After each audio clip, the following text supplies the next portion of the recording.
Before we begin, if you're enjoying this story and finding it as fascinating as we do, please consider using your hype points on this video. It really helps the channel grow more than you could possibly know, and it allows us to keep bringing you these deep dives into the mysteries that keep us all awake at night. Also, if you'd like, drop a comment letting us know what time it is where you are and where in the world you're listening from. We absolutely love seeing where everyone is tuning in from, whether you're watching the sunrise in Tokyo or settling in for the night in London. It's not required, but we genuinely enjoy connecting with our global community. Now, before we dive into tonight's story, I want to give a massive thank you to KD Lofty for suggesting this topic. This is one we've been wanting to cover for a long time, and your suggestion was the perfect push we needed. Imagine holding a secret so profound that releasing it could rewrite human history. Imagine being told to stay silent, not by choice, but by order. Now imagine that secret involves the most watched moment in television history, the Apollo 11 moon landing, and what 3 astronauts allegedly saw on the lunar surface that was never meant to reach the public. Tonight, we're pulling back the curtain on one of the most explosive conspiracy theories ever to emerge from the space race, a missing transmission, a hidden film reel, and the terrifying possibility that humanity's first steps on the moon were also our first encounter with something we were never supposed to find. Apollo 11. The transmission they never released. Part 1. The engineer's confession. The fluorescent lights in the Euston diner flickered as journalist Marcus Webb sat across from a man who looked like he'd been carrying the weight of the world for 50 years. Ernest Hale was 83 years old, his hands trembling slightly as they wrapped around a coffee cup that had long since gone cold. The wrinkles on his face seemed to deepen in the harsh light, and his eyes, once sharp and calculating during his years as a NASA communications engineer, now held something different. Fear, regret, and an urgent need to unburden himself before time ran out. 2 minutes and 42 seconds, Hale said, his voice barely above a whisper. That's how much they cut. Marcus had received the cryptic email 3 weeks earlier. No details, just a time and a place, and a single line that had made his investigative instincts flare to life, like a signal fire in the darkness. I know what Armstrong really saw on the moon.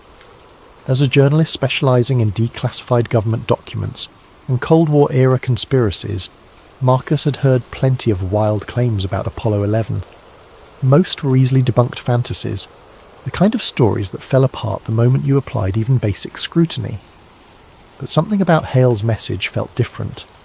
The man had credentials, a verifiable 40-year career at NASA, working specifically in communications during the Apollo program. This wasn't some basement-dwelling theorist. This was someone who had been in the room.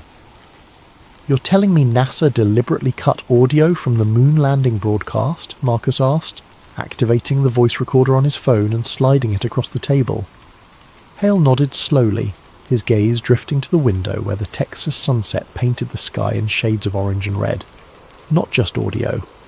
There was a complete transmission blackout for exactly 2 minutes and 42 seconds, right after Armstrong set foot on the surface. The public version shows a brief interruption, static, technical difficulties. That's the official story. But I was in the communications room that night. I heard everything. "And what did you hear?" The old man's hands tightened around his cup. Armstrong's voice, different than before, shaken. He said, and I quote, "They're here. They're watching us." Marcus felt a chill run down his spine despite the warm Texas evening. They? That's what he said. Houston immediately switched him to the medical channel, the encrypted line. Protocol was that channel was only for health emergencies, astronaut vital signs, things like that. But they used it for something else that day. They used it to have a conversation the world was never meant to hear. Marcus leaned forward, his journalistic skepticism warring with the undeniable conviction in Hale's voice. "Why are you telling me this now? Why wait 50 years? Hale's laugh was bitter and hollow. "Because I'm dying. Pancreatic cancer. The doctors give me 4 months, maybe 6 if I'm lucky. I've kept this secret for half a century because I was afraid. Afraid of losing my pension. Afraid of being labelled a lunatic. afraid of what they might do to keep me quiet, but I'm out of time, and I can't take this to my grave. Someone needs to know the truth." The engineer reached into a worn leather satchel beside him and pulled out a manila folder, its edges frayed from age. Inside were photocopied pages, technical diagrams, and what appeared to be mission transcripts with entire sections blacked out. "This is everything I managed to save before they sanitized the records," Hale said, sliding the folder across the table. "Start with July 20th, 1969. Start with the real history, then I'll show you where the lies begin." Part 2. The Descent. Marcus spent the next 3 days immersed in the documented facts of Apollo 11, separating verifiable history from speculation. The mission had launched on July 16th, 1969, from Kennedy Space Center in Florida. 3 men, Neil Armstrong, Buzz Aldrin, and Michael Collins, embarked on humanity's most ambitious journey. Their destination was the Sea of Tranquility, a vast lunar plain chosen for its relatively flat terrain. The early stages of the mission proceeded flawlessly. The Saturn V rocket performed exactly as designed, pushing the command module and lunar module out of Earth's orbit and onto a trajectory toward the Moon. For 3 days, the crew travelled through the void of space, performing course corrections and systems checks, their every movement monitored by ground control in Houston. On July 20th, Armstrong and Aldrin entered the lunar module, nicknamed Eagle, and began their descent to the surface while Collins remained in the command module, Columbia, orbiting above. This was where the first anomaly occurred, one that was documented in the official records but never fully explained. As Eagle descended toward the lunar surface, computer alarms began screaming in the cramped cockpit. Error code 1201, then 1202. Program alarms that indicated the guidance computer was being overwhelmed with data, receiving more information than it could process. In the official NASA narrative, these alarms were caused by a radar system inadvertently left on, flooding the computer with unnecessary data. Flight controllers in Houston made a split-second decision to proceed with the landing despite the alarms, trusting that the computer could handle the essential functions even while overloaded. But in Hale's documents, in the margins of a photocopied mission transcript, someone had written in pencil, "Alarms triggered by external scan. Eagle detected and scanned by." The question mark hung there, ominous and unfinished. Armstrong took manual control of Eagle, guiding it away from a boulder-strewn crater toward a smoother landing site. At this point, fuel was running critically low. The mission clock showed they had less than 30 seconds of landing fuel remaining when Armstrong's voice crackled through the speakers in Houston. "Tranquility Base here, the Eagle has landed." The date was July 20th, 1969. The time was 8:17 post-meridium Universal Time. Humanity had reached the Moon, but according to Hale, something was already waiting there. Part 3. The First Steps and the Missing Minutes. 6.5 hours after landing, Neil Armstrong opened the hatch of the lunar module and began his careful descent down the ladder. The world watched grainy black and white images transmitted from a camera mounted on Eagle's exterior. An estimated 600 million people across the globe had their eyes fixed on television screens, witnessing something that had existed only in science fiction just a decade before. At 10:56 post-meridium Eastern Time, Armstrong's boot touched the lunar surface. His words became instant history. "That's one small step for man, one giant leap for mankind." The broadcast continued for several minutes, showing Armstrong's initial movements on the surface, his commentary about the fine, powdery consistency of the lunar soil, and his growing confidence in the low-gravity environment. Then, at approximately 11:02 post-meridium Eastern Time, the broadcast experienced what NASA described as a technical interruption. Static-filled television screens around the world. Walter Cronkite, anchoring CBS's coverage, assured viewers that engineers were working to restore the signal. The interruption lasted 2 minutes and 42 seconds, just as Hale had said. When the feed returned, Armstrong was further from the lunar module, collecting samples, and everything appeared normal. The mission proceeded. Aldrin joined him on the surface. They planted the American flag, collected rocks, set up scientific instruments, and spoke with President Nixon via a radio hookup. Then they returned to Eagle, launched back to orbit, docked with Columbia, and began the journey home. The official explanation for the broadcast interruption was a temporary failure in the signal relay from the Australian tracking station at Honeysuckle Creek. Equipment malfunction. Nothing unusual. The missing minutes were simply dead air, static, an unfortunate technical glitch in an otherwise flawless broadcast. But Hale's documents told a different story. In the folder he'd given Marcus was a page that appeared to be from an internal NASA communications log. Most of it was standard technical jargon, signal strength readings, tracking data, confirmation of uplink and downlink status. But there was one entry, time-stamped at 11:01 post-meridian Eastern Time, that made Marcus's heart race. Switch to med channel on CDR request. Override standard protocol. Restricted transcript to follow. Public feed hold for 2.7 minutes. CDR commander. Neil Armstrong had requested the channel switch himself. And there was something else in the folder.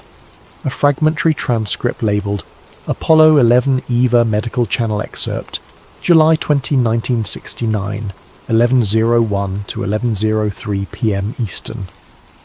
Most of it was redacted, thick black lines covering entire paragraphs, but a few lines remained visible. Armstrong. Houston, we have... There are other craft here. Repeat, other craft. Houston. Say again, Eagle. Armstrong. They're on the ridge. 3 of them. Lined up. They're watching us. Houston. Stand by, Eagle. Switching to... The rest was blacked out. Marcus read the fragment a dozen times, his mind racing. If this was authentic, if Armstrong had really reported seeing craft on the moon, then the implications were staggering. But he needed more than a photocopied document from a dying man. He needed corroboration. That's when Hale mentioned the second camera feed. Part 4. The hidden feed. According to Hale, there were 2 video channels transmitting from the Apollo 11 mission. The public feed, broadcast worldwide, originated from the camera mounted on Eagle's descent stage. But there was a second feed, encrypted and transmitted on a classified frequency, that went directly to a secure facility in Houston, with simultaneous feeds to Langley Air Force Base and the Pentagon. The second camera was inside Armstrong's helmet, Hale explained during their second meeting, this time at his modest ranch house on the outskirts of Houston. Part of the biomedical monitoring system officially.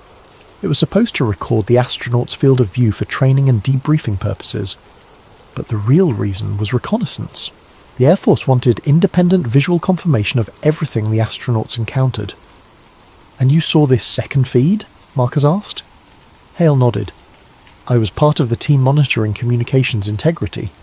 I had access to all the channels, including the restricted ones. When Armstrong made his first report about the craft, they switched the helmet camera feed to the main screen in the control room. That's when I saw them. Them! Structures. On a ridge about half a mile from the landing site, cylindrical, metallic. They weren't natural formations. The shadows they cast were geometric, precise, and while we watched, one of them moved. Marcus felt the hairs on the back of his neck stand up. Moved how? It rotated, slowly, like it was tracking Armstrong's position. Then the feed cut out. Someone at a higher pay grade than me pulled the plug. When it came back online 30 seconds later, the camera was pointed at the ground. We never saw those structures again. And no one said anything? No one questioned it? Hale's expression hardened. 3 people in that room saw what I saw. 2 of them are dead now. The 3rd won't return my calls. We were told immediately after the mission that what we'd witnessed was classified under national security protocols. We signed additional non-disclosure agreements. We were reminded that violating those agreements would be considered treason. Marcus tried to process this. But why? If there were structures on the moon, artificial structures, why hide it? That would be the most significant discovery in human history. Think about it, Hale said quietly. July 1969. We're still in the Cold War. We've just beaten the Soviets to the moon by a matter of months. Now imagine announcing to the world that we found evidence of non-human intelligence up there. What happens? Panic? Maybe. But more importantly, what happens to the space race? Do the Americans and Soviets suddenly start cooperating? Do other nations demand access to lunar exploration? Do we lose our strategic advantage? So you're saying they covered it up for geopolitical reasons. I'm saying they covered it up because they didn't know what they were dealing with. Were these structures abandoned? Active? Were they watching us? Could they be hostile? The people making decisions decided it was safer to study this quietly, secretly, rather than denounce it to a world that wasn't ready. Marcus leaned back in his chair, overwhelmed. I need to verify this. I need to talk to other people who were there. Hale smiled sadly. Good luck. Most of them are dead or won't talk. But there's one person you might try. Rosa Klein. She worked in the NASA archives for 30 years. She might remember some things. Part 5. The Archivist's Evidence. Rosa Klein lived in a small apartment in Pasadena, California, surrounded by stacks of books, photographs, and memories of a lifetime spent preserving humanity's reach into space. She was 76 years old, sharp as a tack, and deeply suspicious when Marcus first contacted her. Ernest Hale sent you? She asked over the phone, her voice guarded. I haven't spoken to Ernest in 20 years. Why would he send someone to me now? Because he's dying, Marcus said simply, and he wants the truth to come out before he goes. There was a long silence on the other end of the line. Finally, Klein sighed. Come to Pasadena, we'll talk, but I'm not promising anything. 3 days later, Marcus sat in Klein's cramped living room, drinking tea from delicate china cups that seemed wildly out of place given the conversation they were about to have. I worked in the NASA archives from 1972 to 2002, Klein began, her eyes distant with memory. My job was to catalogue, preserve, and maintain access to mission documentation, photographs, film, audio recordings, everything. Apollo 11 was before my time, but the documentation from that mission was extensive. Thousands of photographs, hours of film, telemetry data, mission reports. And you found something unusual? Marcus prompted. Klein set down her teacup carefully. In 1987, I was conducting a routine inventory of Apollo 11 photographic materials. We had recently digitized a batch of images, and I was cross-referencing the digital copies against the physical archives. That's when I noticed discrepancies. What kind of discrepancies? Missing images.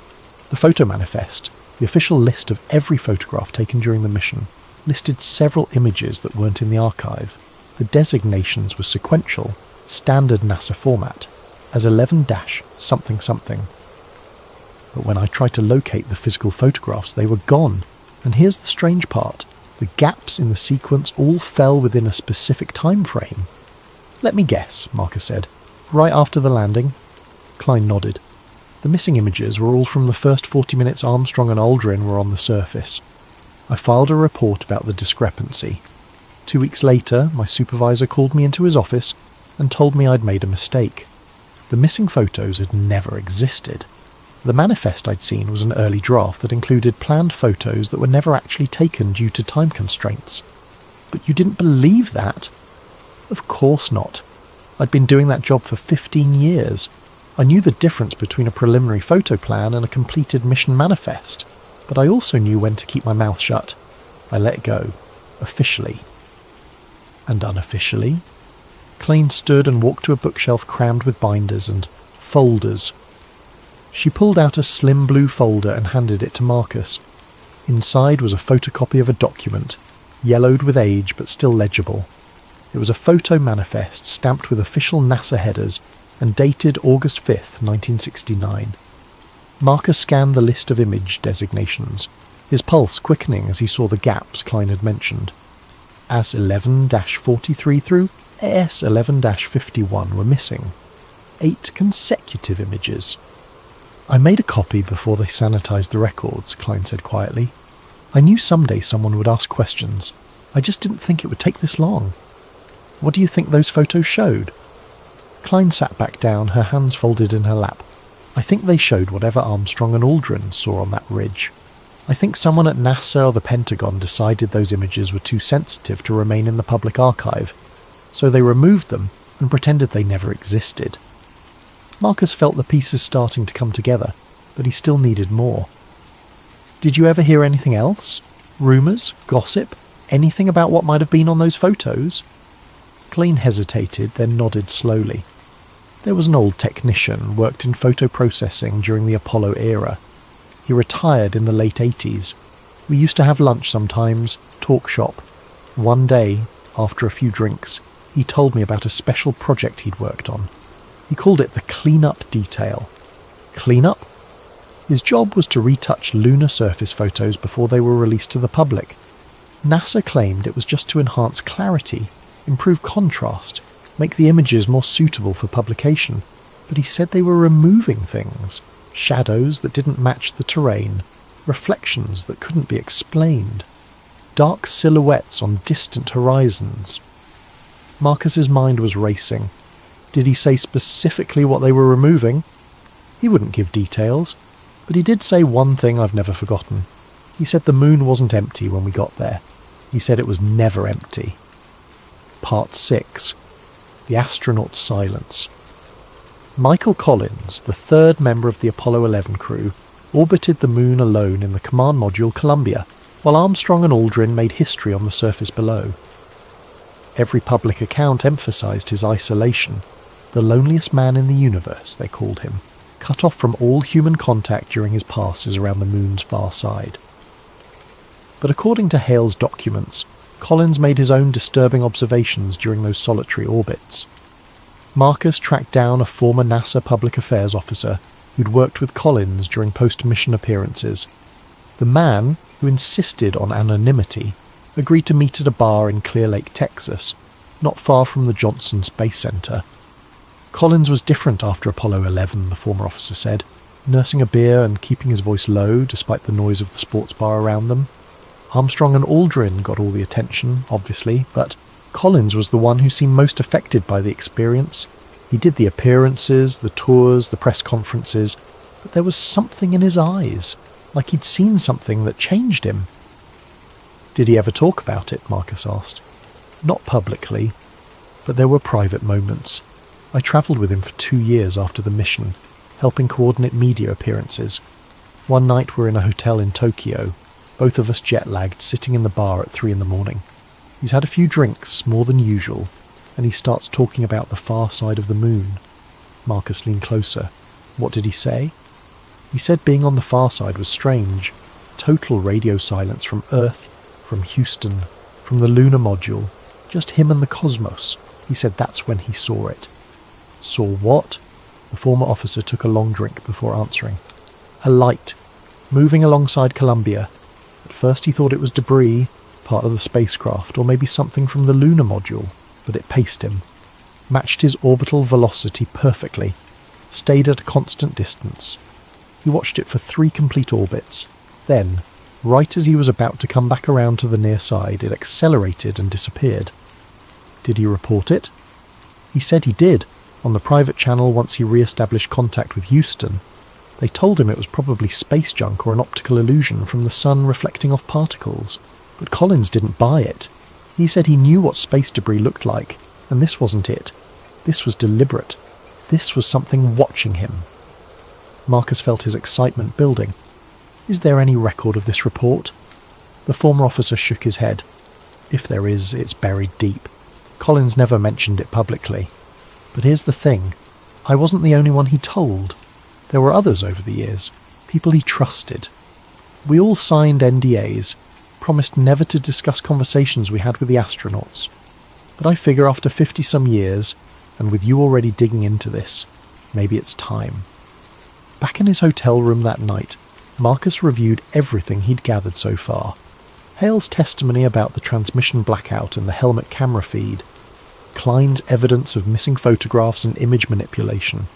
Now Collins's unreported sighting in lunar orbit. The pattern was becoming clear. Multiple independent sources all pointing to the same conclusion. Something happened during Apollo 11 that was deliberately concealed from the public. But he still needed the smoking gun. He needed direct testimony from one of the astronauts themselves. That's when he remembered Hale mentioning Buzz Aldrin. Part 7. The Aldrin Interview. Buzz Aldrin was the second human to walk on the moon, and over the decades since Apollo 11, he'd become known for his candour, his willingness to speak about his experiences and struggles.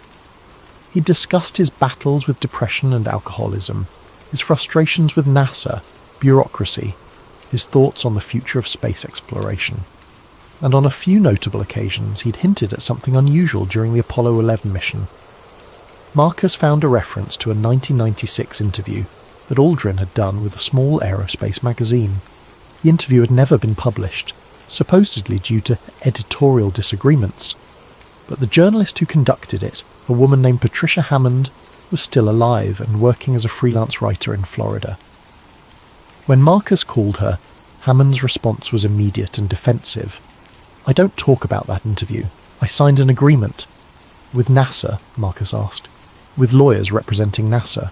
They made it very clear that certain portions of my conversation with Aldrin were not suitable for publication. They compensated me for my time and my silence." "But you still have the recording?" A long pause. Then quietly, "Maybe."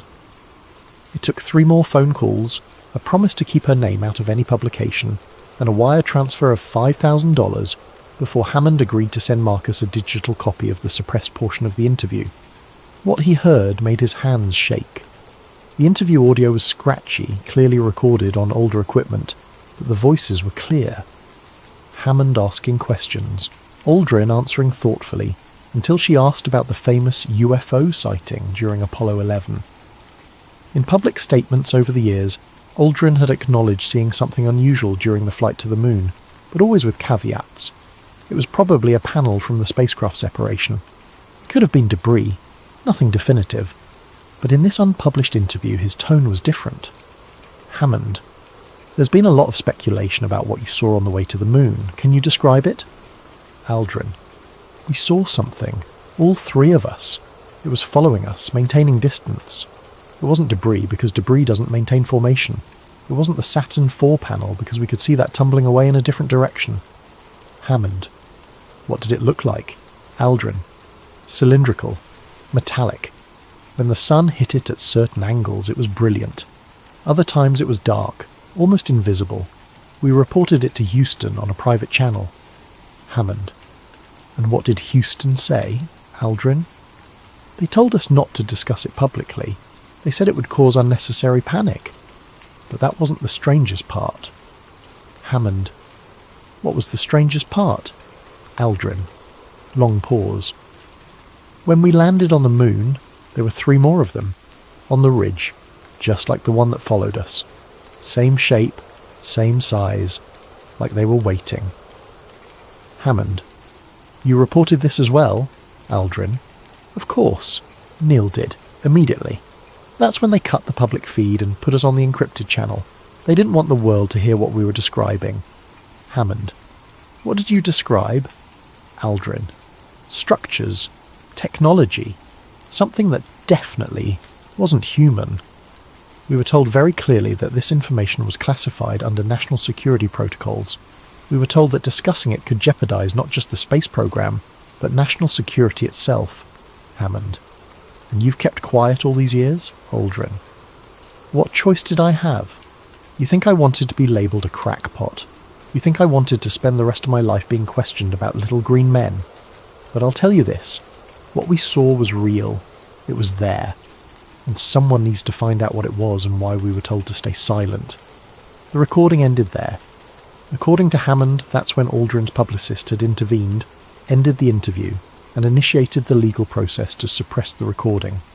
Marcus listened to it 5 more times, making detailed notes. This was it.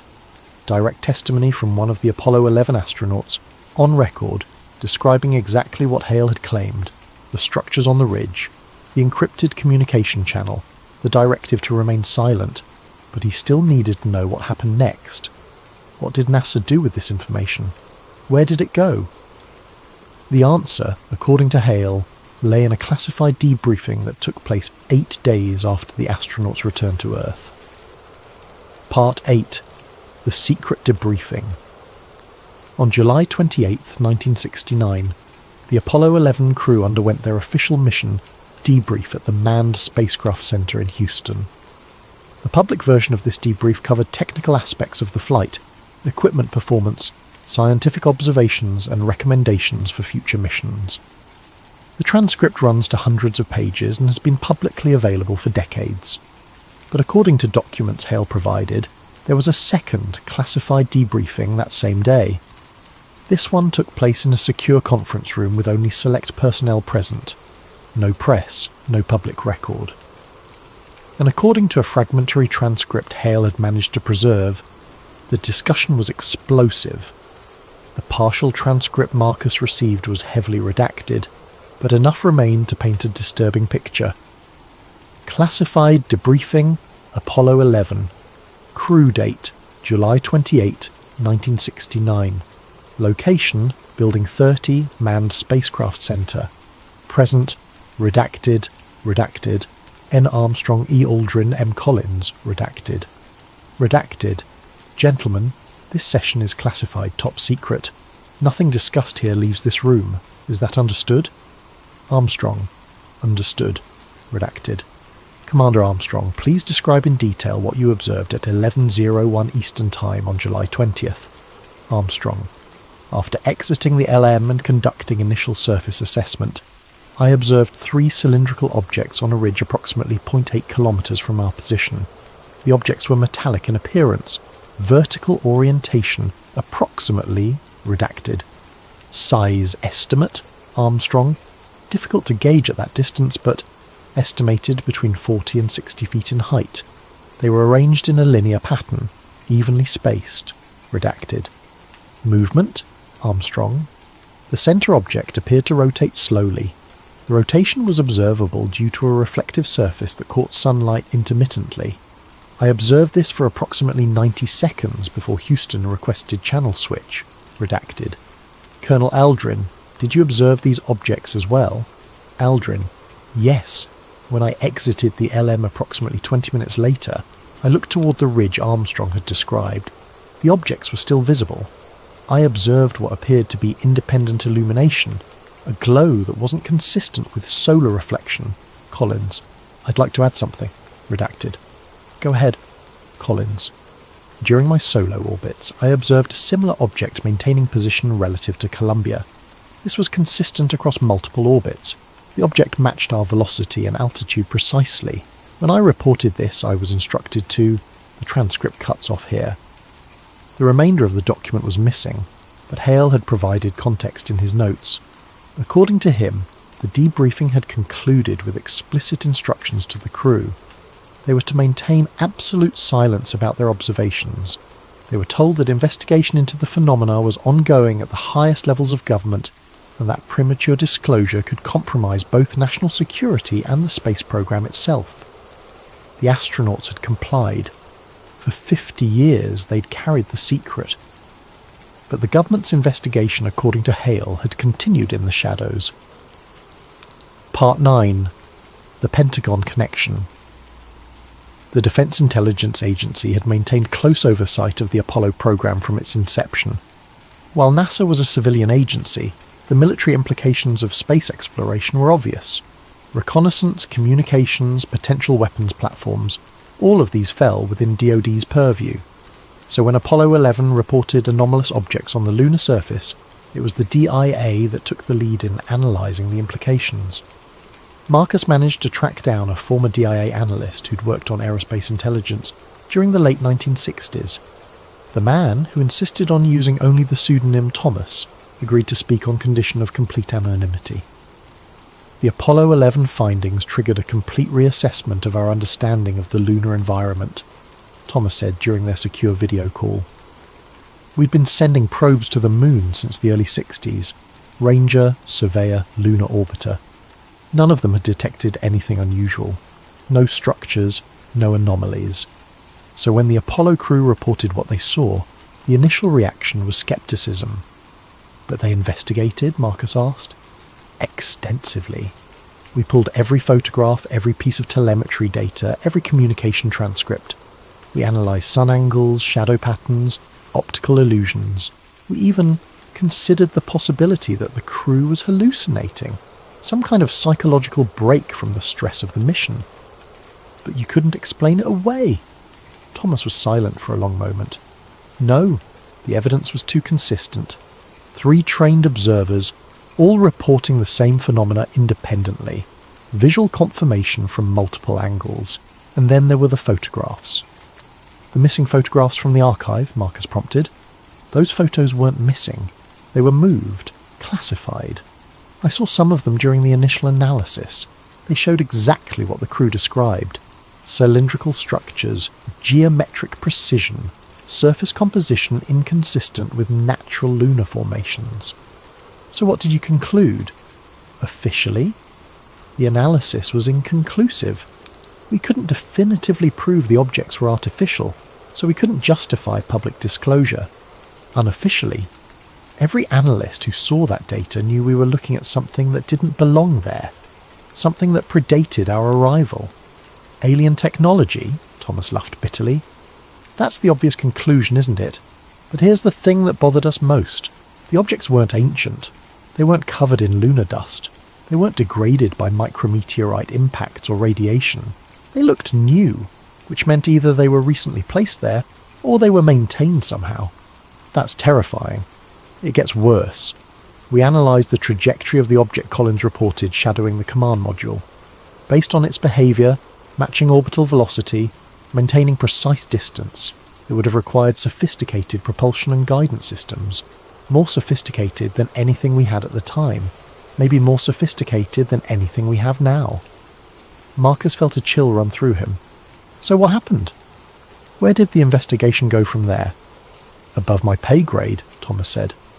The analysis was kicked up to a special projects division. I heard rumours it was folded into a broader programme studying unexplained aerial phenomena, what we called UAPs, but the specifics were compartmentalised, need to know only, and I didn't need to know. Do you think we went back, secretly? That's the million-dollar question, isn't it? We had 6 more Apollo missions after 11. 5 of them successfully landed on the moon. If I were running the programme, I would have absolutely sent crews to investigate those structures, get closer, get better images, maybe even attempt contact. But whether that actually happened, I have no idea. The conversation left Marcus with more questions than answers, but it confirmed a crucial point. The Pentagon had taken the Apollo 11 observations seriously enough to launch a classified investigation, which meant the government believed something real had been detected on the moon. Now he needed to know what they found. Part 10. The Photo Laboratory. Following a lead from Rosa Klein, Marcus travelled to the former, site of Building 8 at the Manned Spacecraft Center, now the Johnson Space Center. The building no longer existed, demolished in the early 2000s during a facilities modernisation project. But Klein had given him a name, Victor Reeves, a former photo technician who'd worked in Building 8 during the Apollo era. Reeves was 79 years old and living in a retirement community in Arizona. When Marcus called, the old man's voice was surprisingly strong and clear. "Building 8, Reeves said with a dry chuckle. "Haven't thought about that place in years. What's your interest?" Marcus explained his investigation, mentioning Hale's claims about photo manipulation and Klein's discovery of missing images. Reeves was quiet for a moment. Then, "I wondered when someone would finally start asking the right questions. Yeah, I worked the photo lab in Building 8 from 67 to 73. And yeah, we did cleanup work on Apollo images. Lots of it. Can you describe what that involved?" Officially, we were enhancing image quality, adjusting contrast, sharpening details, removing artifacts from the development process. And we did do that work. But there was another project. Smaller team, higher security clearance. We called it the Anomaly Review, which involved taking lunar surface photographs and removing anything that didn't fit the expected profile. And before you ask, yes, that included things that appeared artificial, geometric shapes, reflective surfaces where there shouldn't be reflections, shadows that didn't match the sun angle. We'd airbrush them out, retouch the surrounding terrain to make it look natural. How many photos are we talking about? from Apollo 11 specifically, maybe 20, 25 images, but it continued through the other missions. By the end of the Apollo program, we'd cleaned up hundreds of photos. Marcus felt his pulse quicken. Did you keep any of the originals? Before the retouching? Reeves laughed. Are you kidding? Everything was tracked. Every original, every work print, every final version. They ran inventory checks weekly. Taking anything out of that lab would have been instant dismissal and probably criminal charges. So there's no way to see what was removed? I didn't say that. Reeves paused. Look, I was young, curious, and I had access to a camera. I may have photographed a few work prints before we retouched them. Just for my own records, you understand. Nothing official. Marcus could barely breathe. You still have those photographs? Maybe. They're old, faded. Been sitting in a box in my garage for 50 years. But if you want to come out to Arizona, I suppose I could dig them out. 2 days later, Marcus was sitting in Reeves's small garage, looking at faded Polaroid images that showed the lunar surface before NASA's cleanup crew got to work. The images were exactly as Reeves had described. Angular shadows that didn't match the terrain, bright. Reflections from areas that should have been in darkness. And in 3 photos, clear geometric shapes on distant ridges. One image in particular made Marcus's hand shake. It showed the horizon beyond the Apollo 11 landing site, and there, unmistakably, were 3 vertical structures arranged in a line. The resolution wasn't good enough to show fine details, but the basic shapes were clear. Cylindrical, metallic, utterly inconsistent with natural geology.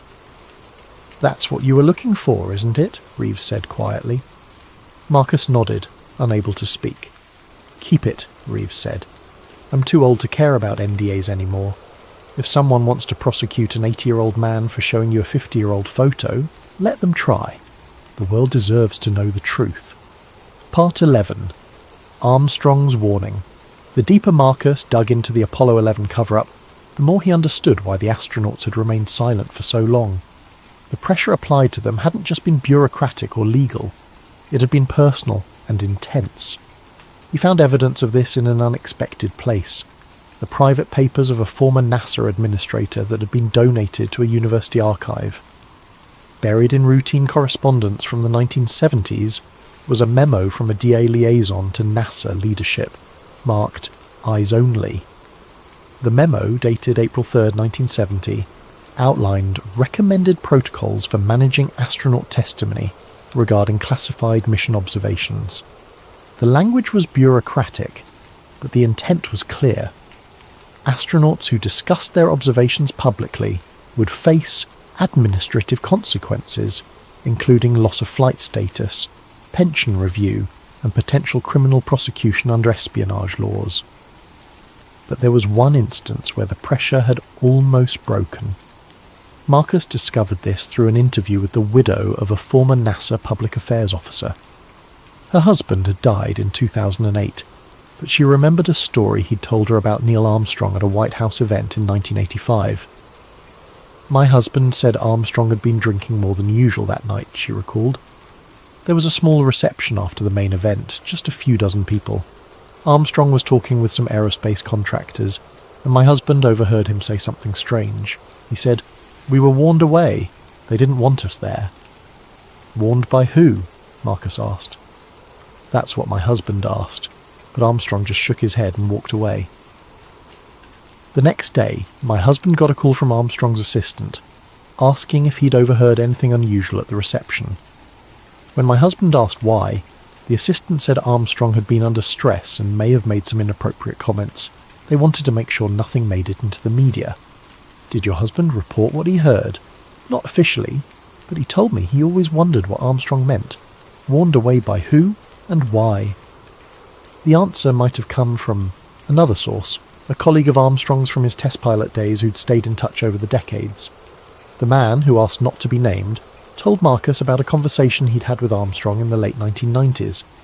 Neil was different after Apollo 11, the former pilot said. Quieter, more withdrawn. He did his public duties, but you could tell his heart wasn't in it. One day I asked him point blank, I said, "Neil, what really happened up there?" And he just looked at me with these tired eyes and said, "Some things are bigger than one man's conscience." What did he mean by that? I think he meant that he knew things the world should probably know, but that revealing them would cause more harm than good, or at least that's what he'd been convinced of. Part 12. The Final Evidence. Ernest Hale died on a Tuesday morning in late October, 4 months after his first meeting with Marcus. The cancer had progressed faster than the doctors predicted, but before he died, he made one final arrangement. Marcus received a package from Hale's attorney 3 days after the funeral. Inside was a small aluminum case, the kind used for storing film reels, and a handwritten note. "Marcus, if you're reading this, I've run out of time. Inside this case is the most important piece of evidence I managed to save. I've kept it hidden for 50 years, moving it from one secure location to another, always afraid someone would find it and destroy it. Now it's yours. Use it wisely. The truth matters more than my reputation or my legacy. Ernest." Inside the aluminum case was a 16mm film reel, carefully sealed in archival plastic. A label on the reel read, "Apollo 11, EVA restricted, do not duplicate." Marcus's hands trembled as he carefully removed the reel. He'd anticipated this moment, prepared for it by locating a restoration specialist who could safely digitize old film stock. 2 days later, he sat in the specialist's darkened studio and watched the film play on a modern screen. The footage was grainy, occasionally jumping and flickering with age, but it was unmistakably from the lunar surface. The perspective was from Armstrong's helmet camera, the same feed Hale had described seeing in the communications room. The timestamp in the corner showed 11:02 post-meridian Eastern Time, July 20th, 1969. The camera panned across the lunar landscape, grey regolith stretching to a sharp horizon against the black sky. Then the view shifted, focusing on a distant ridge. The image was shaky, affected by Armstrong's breathing and movement, but there was no mistaking what appeared in frame. 3 cylindrical structures, exactly as described in all the testimonies Marcus had gathered.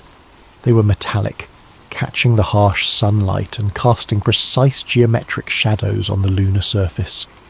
The centre structure appeared to be rotating slowly, its surface reflecting light in a pattern that seemed almost rhythmic.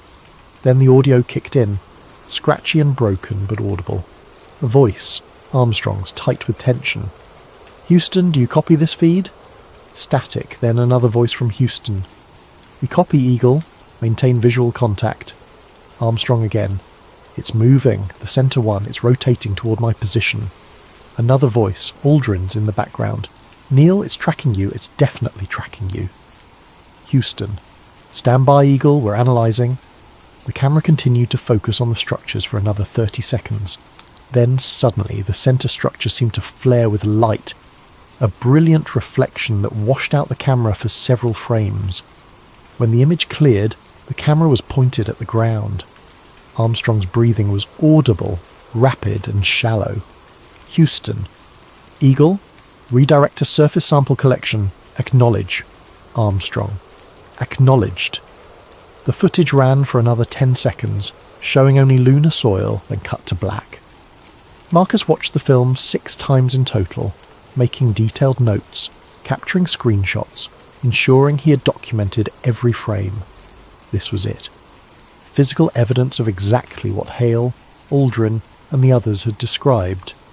It wasn't proof of alien life, but it was undeniable proof that something anomalous had been present on the moon during Apollo 11, and that NASA had deliberately concealed it. But as Marcus prepared to publish his findings, as he compiled all the evidence he'd gathered over 6 months of intensive investigation, something happened that changed everything. Part 13. The Message. The email arrived at 3:37 in the morning, jolting Marcus awake with its notification chime. The sender was listed as Concerned Observer, and the subject line read, "Before you publish." Marcus opened it with growing dread. "Marcus Webb, we know what you found. We know about Hale's testimony, Klein's documents, the Aldrin interview and the film. We've been watching your investigation with interest. Before you make the decision to release this information publicly, you should know something that Ernest Hale didn't. You should know what Apollo 12 found at the Ocean of Storms. The email included a single attachment, a PDF file with a simple title, Surveyor 3 Recovery Mission, Classified Addendum. Apollo 12 had landed on the Moon in November 1969, just 4 months after Apollo 11. One of its mission objectives was to reach the Surveyor 3 probe, an unmanned lander that had touched down in April 1967. The astronauts successfully retrieved parts of Surveyor 3, bringing them back to Earth for analysis. That was the public story. The classified addendum told a very different tale. According to the document, when the Apollo 12 crew reached Surveyor 3, they found something unexpected. The probe had been moved. Not by much, perhaps 15 feet from its original landing site, but it had definitely been relocated deliberately, carefully, and then set down in a new position. More disturbing, Surveyor 3's camera, which had been pointed west in all the original mission images from '67, was now pointed northeast, toward a series of geometric formations that hadn't been visible in the original photographs. The Apollo 12 crew had photographed these formations extensively, and the classified addendum included several of those images. They showed structures similar to what Armstrong and Aldrin had seen, cylindrical objects arranged in patterns, some partially buried in lunar regolith, others standing free. But there was one crucial difference. These structures appeared older, weathered, covered in the fine dust that accumulates on the lunar surface over time. The document concluded with a chilling assessment. Evidence suggests long-term presence of non-terrestrial technology on the lunar surface. Origin, purpose, and current operational status remain unknown. Recommend continued classified investigation and absolute suppression of public disclosure, pending comprehensive threat assessment. The email's message continued below the attachment. This is just the beginning, Marcus. Apollo 14 found more. Apollo 15 made contact. Apollo 16 was warned to leave. Apollo 17 discovered why. If you release what you know about Apollo 11, we will be forced to release the complete record. Are you prepared for the world to know everything? Think carefully about what you're about to do. The email ended with no signature, no contact information, no way to respond. Marcus sat in his dark apartment staring at the screen, his mind racing. The implication was clear. There was far more to the lunar cover-up than just Apollo 11. The evidence he'd gathered was just the tip of an iceberg that extended through the entire Apollo program and possibly beyond. If he published his Apollo 11 findings, whoever sent this email, presumably someone within the intelligence community, with access to the full classified record, would retaliate by releasing even more explosive information. Information about contact, about warnings, about discoveries that might fundamentally challenge humanity's understanding of its place in the universe. Was he ready for that? Was the world ready for that? He thought about Ernest Hale, who'd spent 50 years carrying the weight of this secret, dying with the hope that the truth would finally emerge. He thought about the astronauts who'd been silenced, threatened, forced to deny what they'd witnessed. He thought about the public's right to know, weighed against the potential chaos that full disclosure might unleash. As dawn broke over his apartment window, Marcus sat at his computer, his article complete and ready to publish. Everything he'd found, every interview, every document, the film footage, all of it compiled into a comprehensive expose that would change history. His finger hovered over the publish button. On his other screen, the email from Concerned Observer remained open, its threat hanging in the digital air like a sword. If you release what you know about Apollo 11, we will release the complete record. Marcus Webb had spent his entire career searching for the truth, exposing secrets, bringing hidden information into the light. But now, faced with the biggest story of his life, he found himself paralysed by a terrible question. What if some truths are too dangerous to tell? The cursor blinked on the screen. Publish. Don't publish. The choice that would define his legacy, and possibly humanity's future. Outside, the sun rose over another ordinary day, in a world that had no idea what secrets lurked in the shadows of its greatest achievement. Marcus's finger remained frozen over the keyboard. The film reel sat in its aluminum case on his desk. 3 cylindrical structures captured forever on 16mm film, rotating slowly under an alien sun, watching, waiting, as they had been for 50 years. And somewhere in the classified archives of the United States government, the complete record of humanity's first contact waited in the darkness, neither confirmed nor denied, neither revealed nor forgotten, existing in that strange quantum state of truth that is simultaneously known and unknown, believed and doubted, terrifying and magnificent. The story of Apollo 11, the transmission they never released, remained balanced on the edge of revelation, as close to the light as it had ever been, and yet still shrouded in the same shadows that had concealed it since that July day in 1969, when 3 men looked up at structures on a lunar ridge and had their reality forever transformed. Marcus Webb stared at his screen, the weight of history pressing down on him, the future hanging in the balance, and the cursor blinked. Publish. Don't publish. The choice was his alone, but the truth, whatever it was, wherever it led, continued to exist independent of his decision, waiting in the lunar dust, patient and eternal, for the day when humanity would finally be ready to face what it had found among the stars.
Good evening, and welcome to Sleep Theories. Before we dive into tonight's story, I'm curious about you, our listeners. How has your day been treating you? Are you winding down after a long day? Or perhaps you're on the other side of the world, just beginning your morning routine? What time is it where you are right now? And what corner of our vast planet are you calling home tonight? Whether you're listening from a bustling city apartment, a quiet countryside home, or somewhere in between, you're part of our global community of truth seekers and story lovers. If you're new to Sleep Theories, welcome aboard. And if you're a returning listener, thank you for coming back.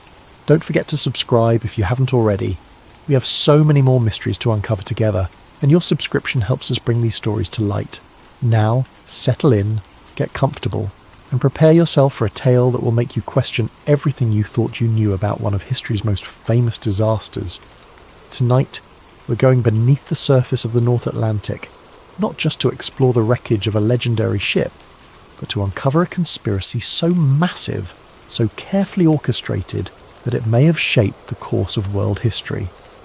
This is the story of the Titanic switch, the theory that suggests the ship that sank on that fateful April night in 1912 was never the Titanic at all. April 14th, 1912. Picture this night in your mind. The North Atlantic stretches endlessly in every direction, a black mirror reflecting nothing but stars. There is no moon to illuminate the waters, leaving the ocean in an almost supernatural darkness. The temperature has dropped to just below freezing, and the sea is unusually calm, so still that veterans of these waters would later describe it as eerily unnatural. Cutting through this obsidian expanse is the largest moving object ever created by human hands. The RMS Titanic, all 882 feet of her, pushes through the water at nearly 23 knots. Her 4 massive smokestacks pierce the star-filled sky, sending columns of smoke and sparks into the night. From her decks, the warm glow of electric light spills out onto the water, creating the only source of illumination for miles in any direction. Inside this floating palace, over 2,000 souls are living what many believe to be their final hours, though they don't know it yet. In the first-class dining saloon, passengers in evening wear are finishing their 10-course dinner, completely unaware that they are dining aboard what will become history's most famous maritime disaster. The ship's orchestra plays ragtime melodies that drift through the corridors, mixing with the sound of laughter, conversation, and the ever-present thrumming of the engines deep below. Captain Edward Smith stands on the bridge, a veteran of the seas with 40 years of experience behind him. This is meant to be his final voyage before retirement, a triumphant capstone to a distinguished career. He has commanded ships for the White Star Line for decades, earning the nickname Millionaire's Captain for his skill in handling the luxury vessels that carry the world's elite across the Atlantic. Tonight he commands not just any ship, but the crown jewel of the White Star Line fleet, the unsinkable Titanic. But at 11:39 p.m. ship's time, everything changes in an instant. Frederick Fleet, the lookout stationed in the crow's nest, spots something emerging from the darkness ahead. Without the aid of binoculars, which, mysteriously, are locked away and unavailable to the lookouts that night, he strains his eyes against the blackness. What he sees sends ice through his veins. A massive iceberg, dark and silent, looms directly in the ship's path.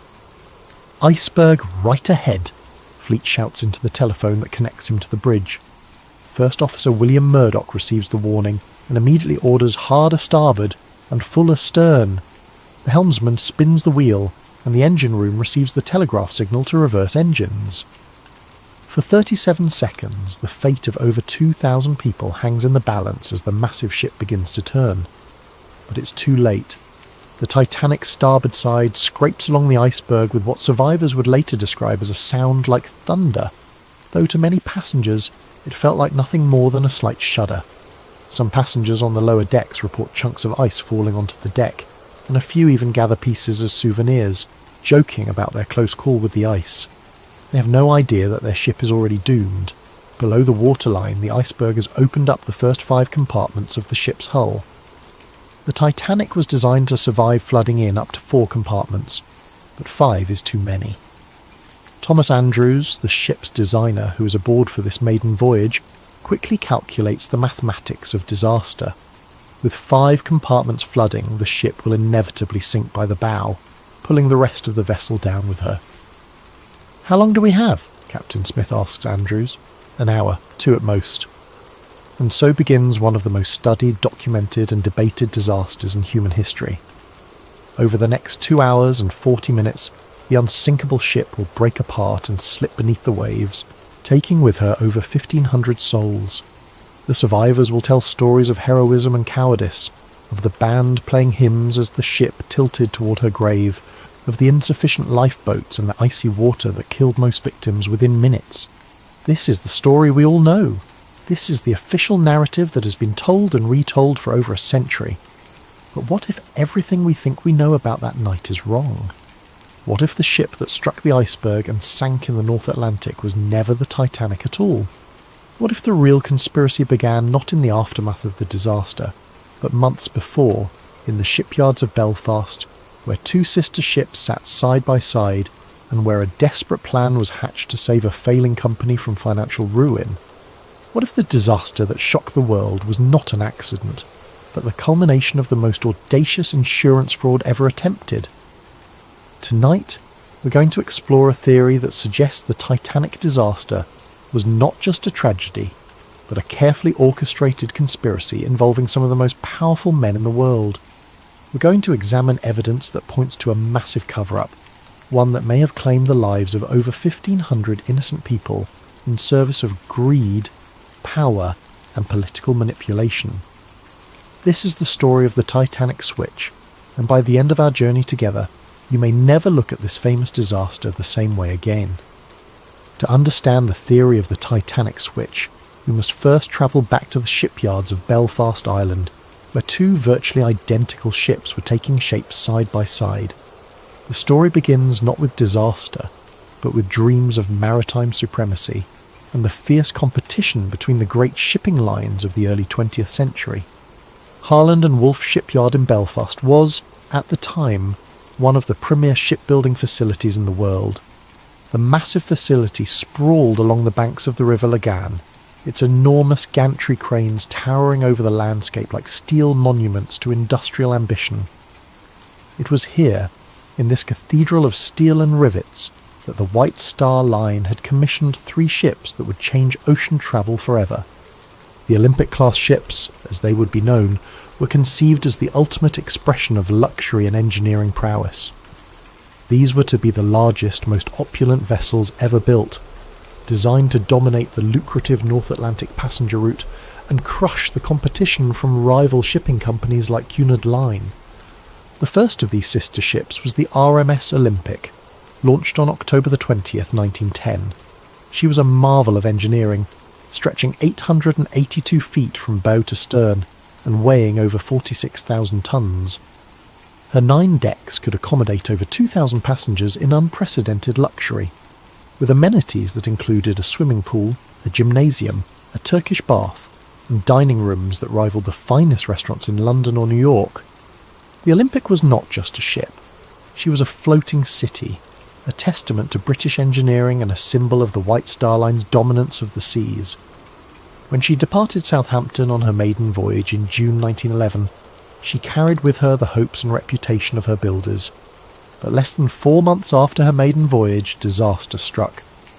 On September the 20th, 1911, the Olympic was departing Southampton when she collided with HMS Hawke, a Royal Navy cruiser. The impact was devastating. The Hawke's reinforced bow, designed to ram enemy vessels, punched a massive hole in the Olympic's starboard side, flooding 2 of her compartments and severely damaging her propeller shaft. The Olympic limped back to port, her maiden voyage season cut dramatically short. But the damage was far more extensive than initially apparent. When she was dry docked for inspection, the full extent of the catastrophe became clear. The collision had not only opened up her hull and damaged her propeller, but it had also twisted her keel, the backbone of the ship, potentially compromising her structural integrity for the remainder of her operational life. For the White Star Line, this was nothing short of a financial disaster. The Olympic had cost over $7.5 million to build, an astronomical sum in 1911. Now she faced months of expensive repairs, and even after those repairs, questions would remain about her seaworthiness and insurability. But the problems went deeper than just the cost of repairs.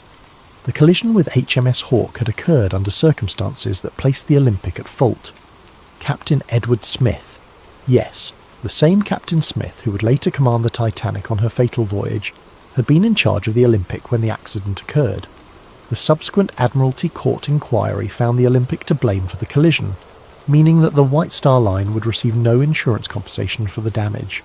This left the company facing a nightmare scenario.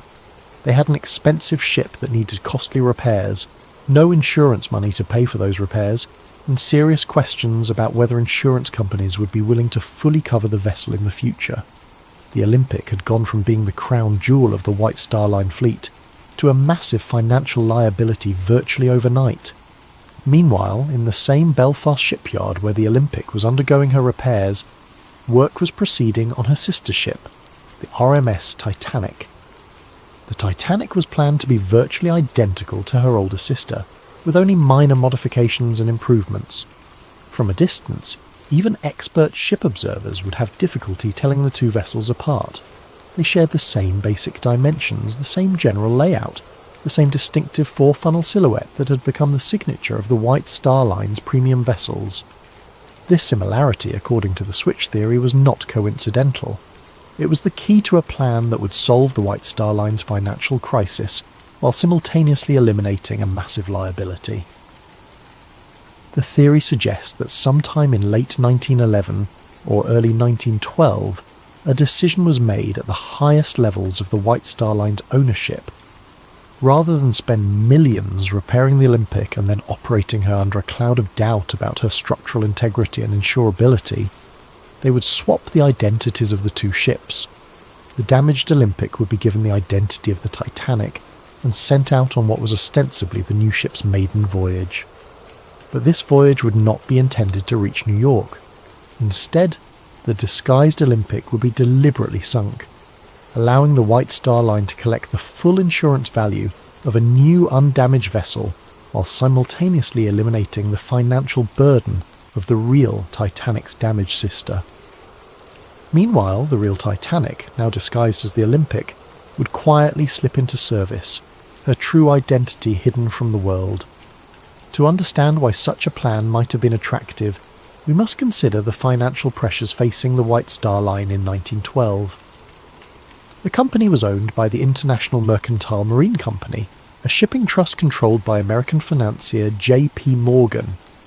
Morgan had invested enormous sums in his shipping empire, but the business was facing increasing competition and declining profitability. The White Star Line needed the Titanic to be a success. They needed her to capture public imagination, dominate the headlines, and establish the company's supremacy on the North Atlantic route. But they also needed to resolve the Olympic problem before it bankrupted the entire operation. According to the switch theory, the solution was as elegant as it was terrible. Switch the ships, sink the damaged one while pretending it was the new one, collect the insurance money, and use the real new ship to rebuild the company's reputation and finances. The theory suggests that the work done on both ships during the winter of 1911 and 1912 was not routine maintenance and completion, but rather an elaborate process of swapping their identities. Features that differed between the ships would need to be altered. Documentation would need to be changed or destroyed. Most importantly, the workers involved would need to be either brought into the conspiracy or kept unaware of what they were truly doing. Harland and Wolff employed thousands of workers, and the shipyard was a maze of activity with multiple vessels under construction and repair simultaneously. In such an environment, it would be possible to make alterations to both ships without arousing suspicion, especially if the changes were explained as routine modifications or improvements. The workers who might notice discrepancies could be told they were simply upgrading the Olympic to match improvements made to the Titanic design, or vice versa.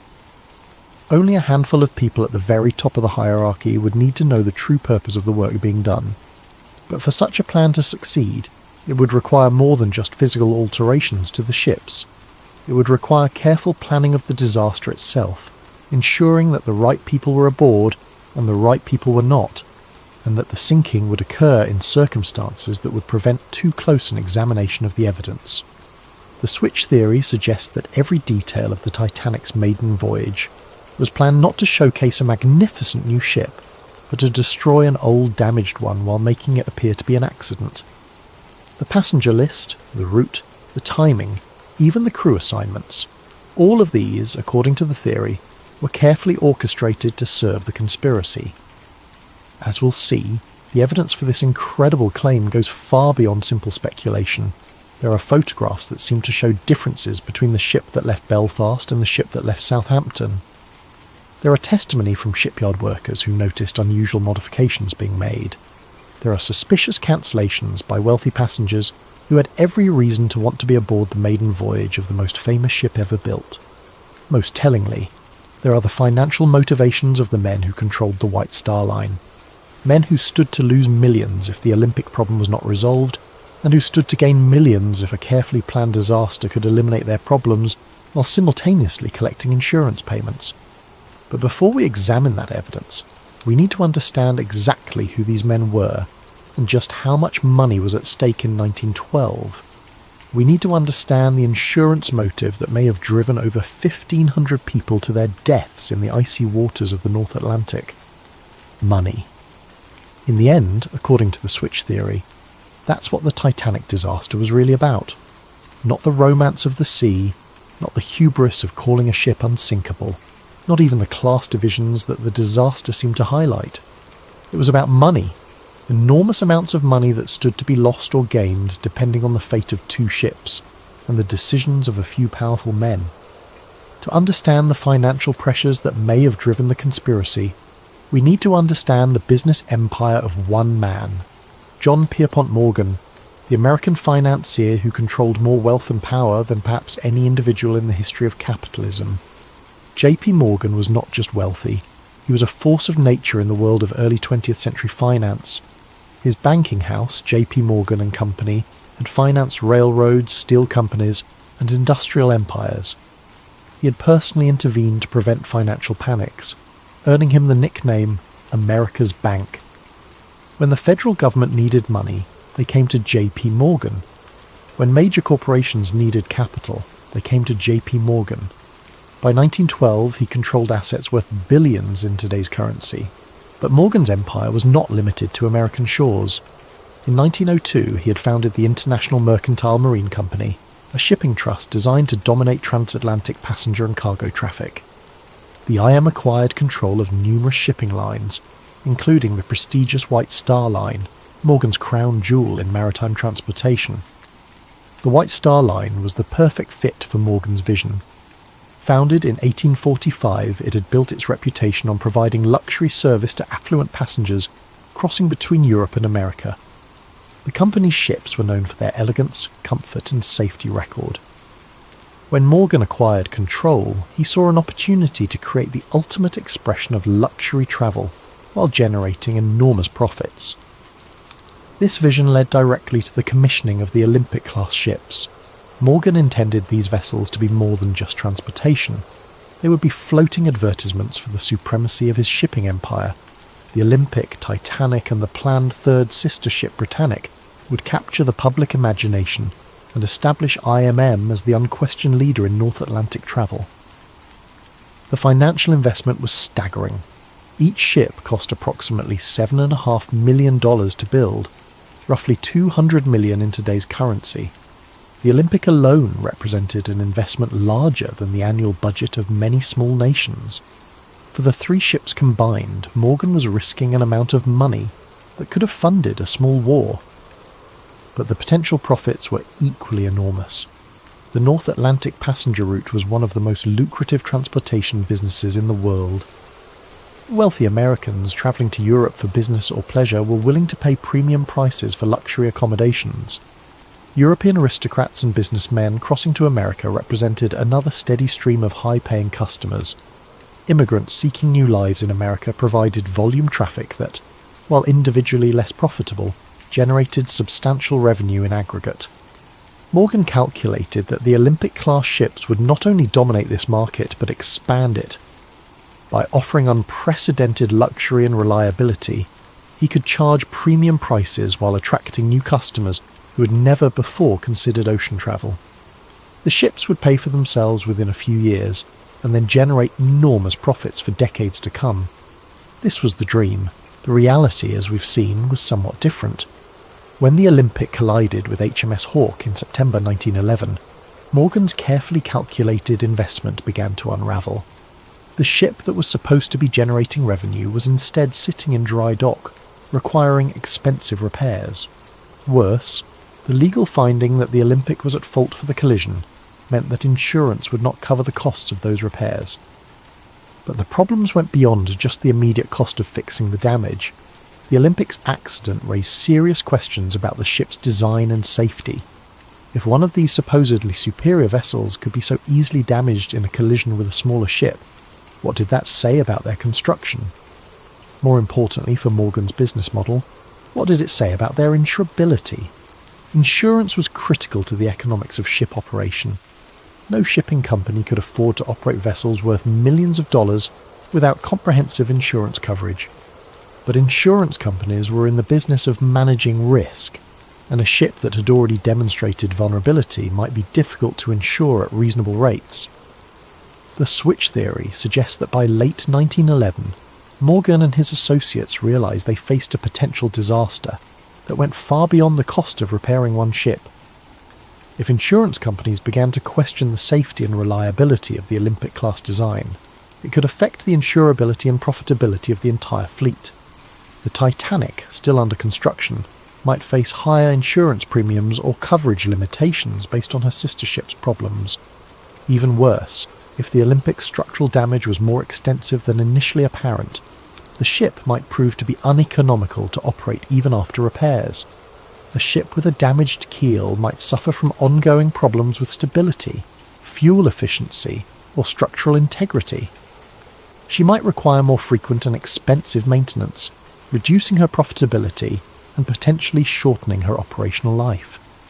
In this context, the switch theory proposes the idea of swapping the ship's identities became attractive, not just as a way to collect insurance money, but as a way to solve multiple problems simultaneously. By sinking the damaged Olympic while disguised as the Titanic, the conspiracy would eliminate the problematic vessel while collecting insurance payments based on the value of a new, undamaged ship. The insurance money would not only compensate for the Olympic's construction costs, but would also provide capital to complete the real Titanic and put her into profitable service.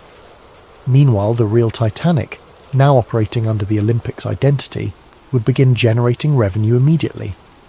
Any questions about the Olympic's performance could be explained away as improvements made during her repair period. The beauty of the plan, from a financial standpoint, was that it transformed a major liability into a substantial asset. Instead of losing money on repairs and operating a damaged ship of questionable profitability, the conspiracy would collect full insurance value for a total loss, while simultaneously putting an undamaged vessel into service. But for such a plan to work, the insurance aspects would need to be carefully managed. The Titanic was insured for £650,000, approximately $75 million in today's currency. This was a substantial amount, but it was less than the ship's actual construction cost, partly because insurance values were typically set below replacement cost to discourage fraudulent claims.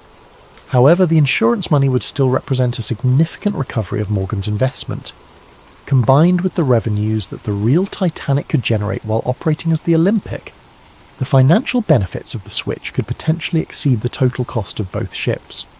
The theory also suggests that the conspiracy would have additional financial benefits beyond the immediate insurance recovery. By eliminating the Olympic's problems, Morgan could proceed with his plans for the third sister ship, Britannic, without the cloud of questions about the class's design and safety. The successful maiden voyage of the Titanic would generate publicity and confidence that would benefit the entire White Star Line fleet. But perhaps most intriguingly, the switch theory proposes that the financial motive may have extended beyond simple insurance fraud. Some versions of the theory suggest that the disaster was timed to coincide with other events that would benefit Morgan's broader financial interests. In 1913, just 1 year after the Titanic disaster, the United States Federal Reserve System was established. This new central banking system fundamentally changed how American finance operated, and J.P. Morgan was one of its strongest supporters. The Federal Reserve centralized control of American monetary policy and created new opportunities for the kind of large-scale financial manipulation that Morgan specialized in. However, Morgan faced opposition to the Federal Reserve from some quarters, including wealthy Americans who preferred the existing decentralized system. Some of these opponents happened to be aboard the Titanic when she sank. Benjamin Guggenheim, heir to a mining fortune and a vocal critic of centralized banking, went down with the ship. Isidor Straus, co-owner of Macy's department store and another Federal Reserve opponent, died along with his wife. John Jacob Astor IV, one of the wealthiest Americans and a skeptic of Morgan's financial schemes, also perished in the disaster. Meanwhile, J.P. Morgan himself, who had booked passage on the Titanic's maiden voyage, cancelled his trip at the last minute citing illness. Several of Morgan's business associates and political allies also cancelled their bookings while his opponents sailed to their deaths. This aspect of the theory suggests that the Titanic disaster may have served multiple purposes for Morgan. Not only did it solve his immediate problem with the Olympic and provide insurance money, but it also eliminated some of his most powerful opponents in the debate over American financial policy. Whether or not this political dimension was part of the original plan, the financial motive alone would have been sufficient to drive such a conspiracy. Morgan stood to lose millions if the Olympic problem was not resolved, and he stood to gain millions if a carefully orchestrated disaster could eliminate his problems while collecting insurance payments. The amounts of money involved were so large that they could influence the decisions of governments and the fate of thousands of people. In the world of early 20th century finance, where a handful of men controlled wealth comparable to entire national budgets, the lives of 1,500 passengers might have seemed like acceptable collateral damage in service of a larger financial strategy. But money and motive alone do not prove a conspiracy. For the switch theory to be credible, there must be physical evidence that the ships were actually swapped. There must be documentation, photographs, and testimony that support the claim that the vessel that sank was not the Titanic but her damaged sister. As we'll see in the next chapter, proponents of the switch theory claim that such evidence exists, hidden in plain sight in photographs, construction records, and the testimony of those who were present when the conspiracy was allegedly carried out. The human eye, they say, can be deceived. Photographs, however, do not lie. They capture reality with mechanical precision, preserving details that witnesses might forget or misremember. For proponents of the switch theory, photographic evidence forms the backbone of their case that the ship which sank on April 15th, 1912, was not the Titanic, but her sister ship, the Olympic. To understand this evidence, we must first appreciate just how similar the Olympic and Titanic actually were. Both ships were built from virtually identical blueprints, with the same overall dimensions, the same basic layout, and the same distinctive four-funnel profile. From a distance, even maritime experts would have difficulty distinguishing between them. However, they were not absolutely identical. The Titanic incorporated several design improvements based on experience gained from the Olympic's early service. More importantly, she included modifications specifically requested by passengers and crew who had sailed on the Olympic and identified areas for improvement.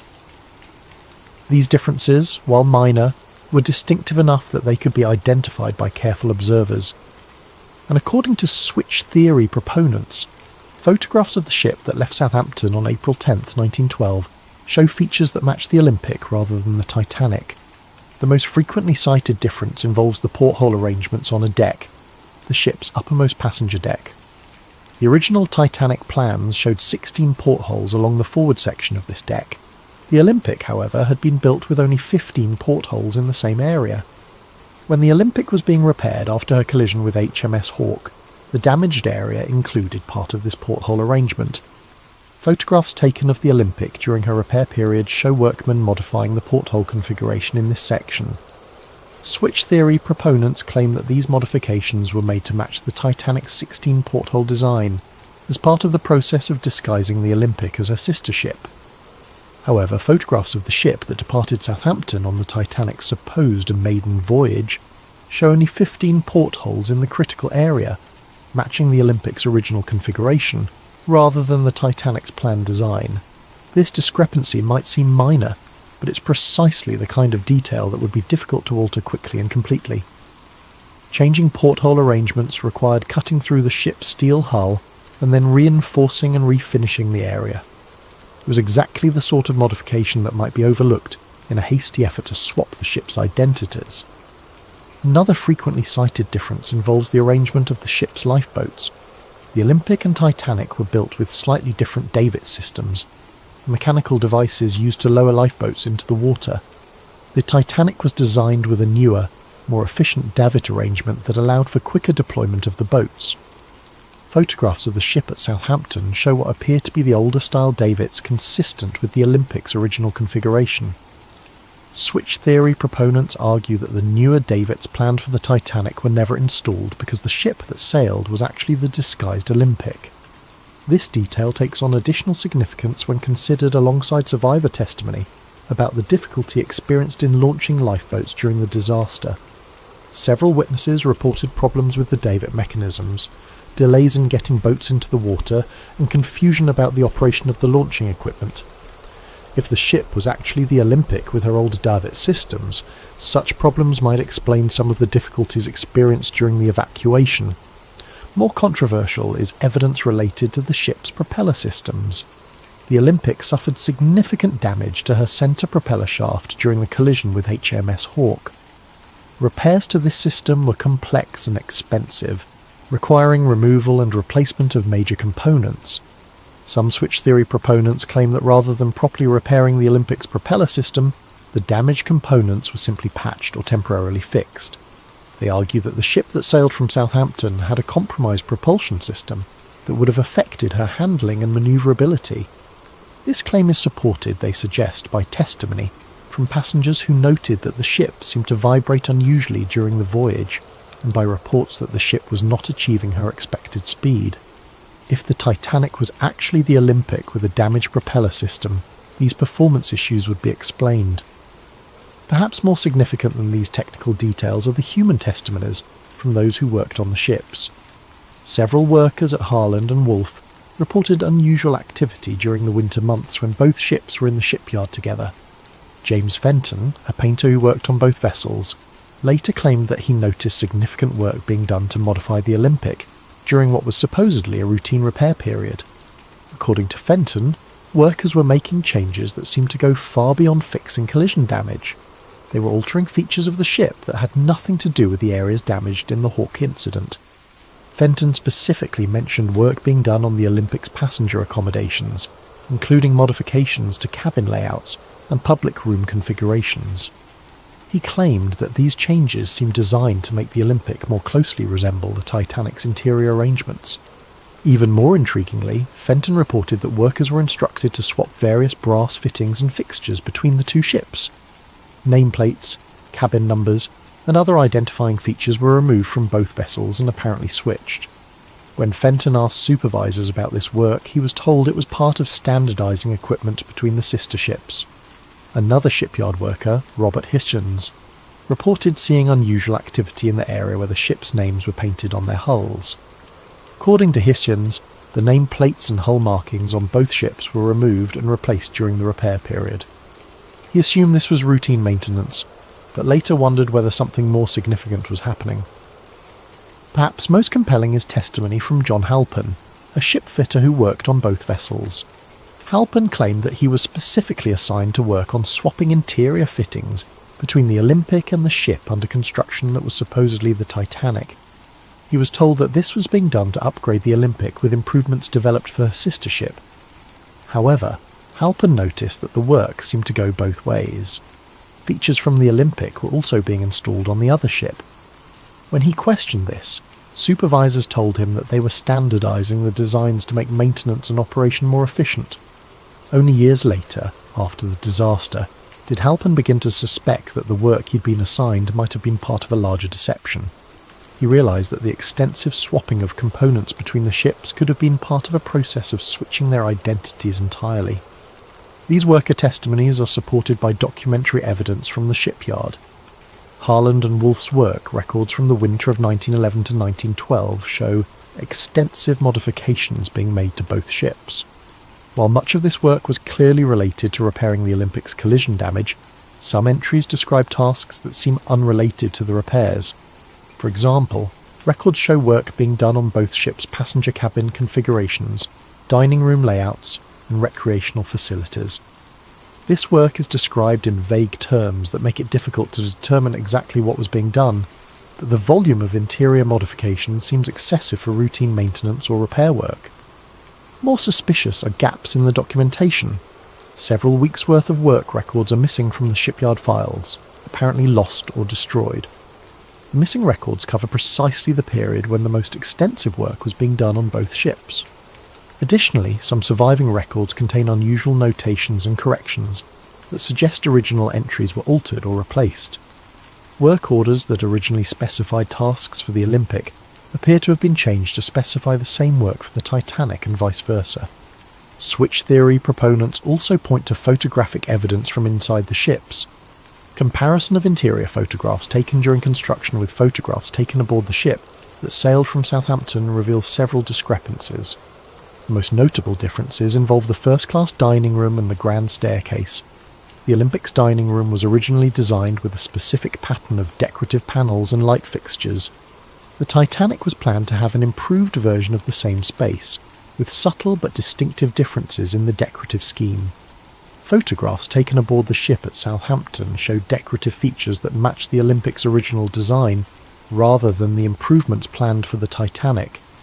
Similarly, details of the grand staircase appear to match the Olympic's configuration, rather than the Titanic's planned modifications. These interior discrepancies are particularly significant because they would be difficult to fake or alter after the disaster. Unlike exterior features that might be changed by salvage operations or natural deterioration, interior photographs taken before the voyage provide a permanent record of the ship's actual configuration. However, the most dramatic physical evidence cited by switch theory proponents involves the ship's construction numbers. Every vessel built by Harland and Wolff was assigned a unique yard number that was stamped or engraved on various components throughout the ship. These numbers served as permanent identification that could not be easily altered or forged. The Olympic was assigned yard number 301. The Titanic was assigned yard number 3909. According to the theory, components with the Olympic's number should have been found on the wreck if it was actually the Titanic that sank. When the Titanic wreck was discovered in 1985, some of the recovered artifacts did indeed show construction numbers. However, examining these numbers has proven difficult due to the condition of the wreck and the limited access to recovered materials. Some switch theory proponents claim that construction numbers found on wreck components match the Olympic rather than the Titanic, but this claim is disputed by maritime historians and wreck researchers. The numbers are often partially obscured or damaged, making definitive identification difficult. More recently, some researchers have used advanced imaging techniques to examine construction details on the wreck itself. These studies have identified several features that appear to match the Olympic's configuration rather than the Titanic's planned design. For example, the propeller arrangement on the wreck appears to show evidence of the repair work done to the Olympic's damaged propulsion system. The centre propeller, which should have been a 3-blade design on the Titanic, appears to be a 4-blade configuration that matches repairs made to the Olympic. Similarly, hull plates in areas that should have been newly constructed for the Titanic show evidence of previous damage and repair that would be consistent with the Olympic's collision damage. However, these findings are highly technical and disputed by many experts. The condition of the wreck after more than a century on the ocean floor makes definitive identification of small details extremely difficult. Corrosion, collapse, and damage from the sinking itself have obscured many of the features that might provide conclusive evidence. The physical evidence for the switch theory remains controversial and disputed. While proponents point to numerous discrepancies between the ship that sailed and the ship that was supposed to sail, skeptics argue that these differences can be explained by changes made during construction, errors in documentation, or misinterpretation of photographic evidence. What is not disputed is that significant work was done on both ships during the winter of 1911 to 1912, that modifications were made that went beyond simple repair work, and that there are photographic and documentary discrepancies that have never been fully explained. Whether these discrepancies prove a conspiracy, or simply reflect the normal complexities of building and modifying massive ships, remains a matter of debate. But for switch theory proponents, the physical evidence forms a compelling case that something was not right about the ship that sailed from Southampton on that April morning in 1912. However, physical evidence is only part of the story. To truly understand the scope of the alleged conspiracy, we must examine not just what was done to the ships, but who was aboard them. The passenger list of the Titanic's final voyage contains names that would reshape the world of finance and politics, and according to the theory, this was no coincidence. Sometimes the most revealing evidence is not what happened, but who was present when it happened. In the case of the Titanic disaster, the passenger manifest reads like a who's who of early 20th century power and influence. But according to the switch theory, this prestigious passenger list was not assembled by chance. Instead, it was carefully curated to serve the purposes of a conspiracy that extended far beyond simple insurance fraud. To understand the significance of the Titanic's passengers, we must first understand the broader context of American politics and finance in 1912. The United States was on the verge of fundamental changes in how its financial system operated. The country had experienced several financial panics in recent decades, and there was growing pressure to create a more stable and centralized banking system. J.P. Morgan and his allies favored the creation of a central bank that would be controlled by major financial institutions. This system, which would eventually become the Federal Reserve, would give unprecedented power to a small group of bankers and financiers. They would control the nation's money supply, interest rates, and credit availability. However, this plan faced significant opposition from wealthy Americans who preferred the existing decentralized system.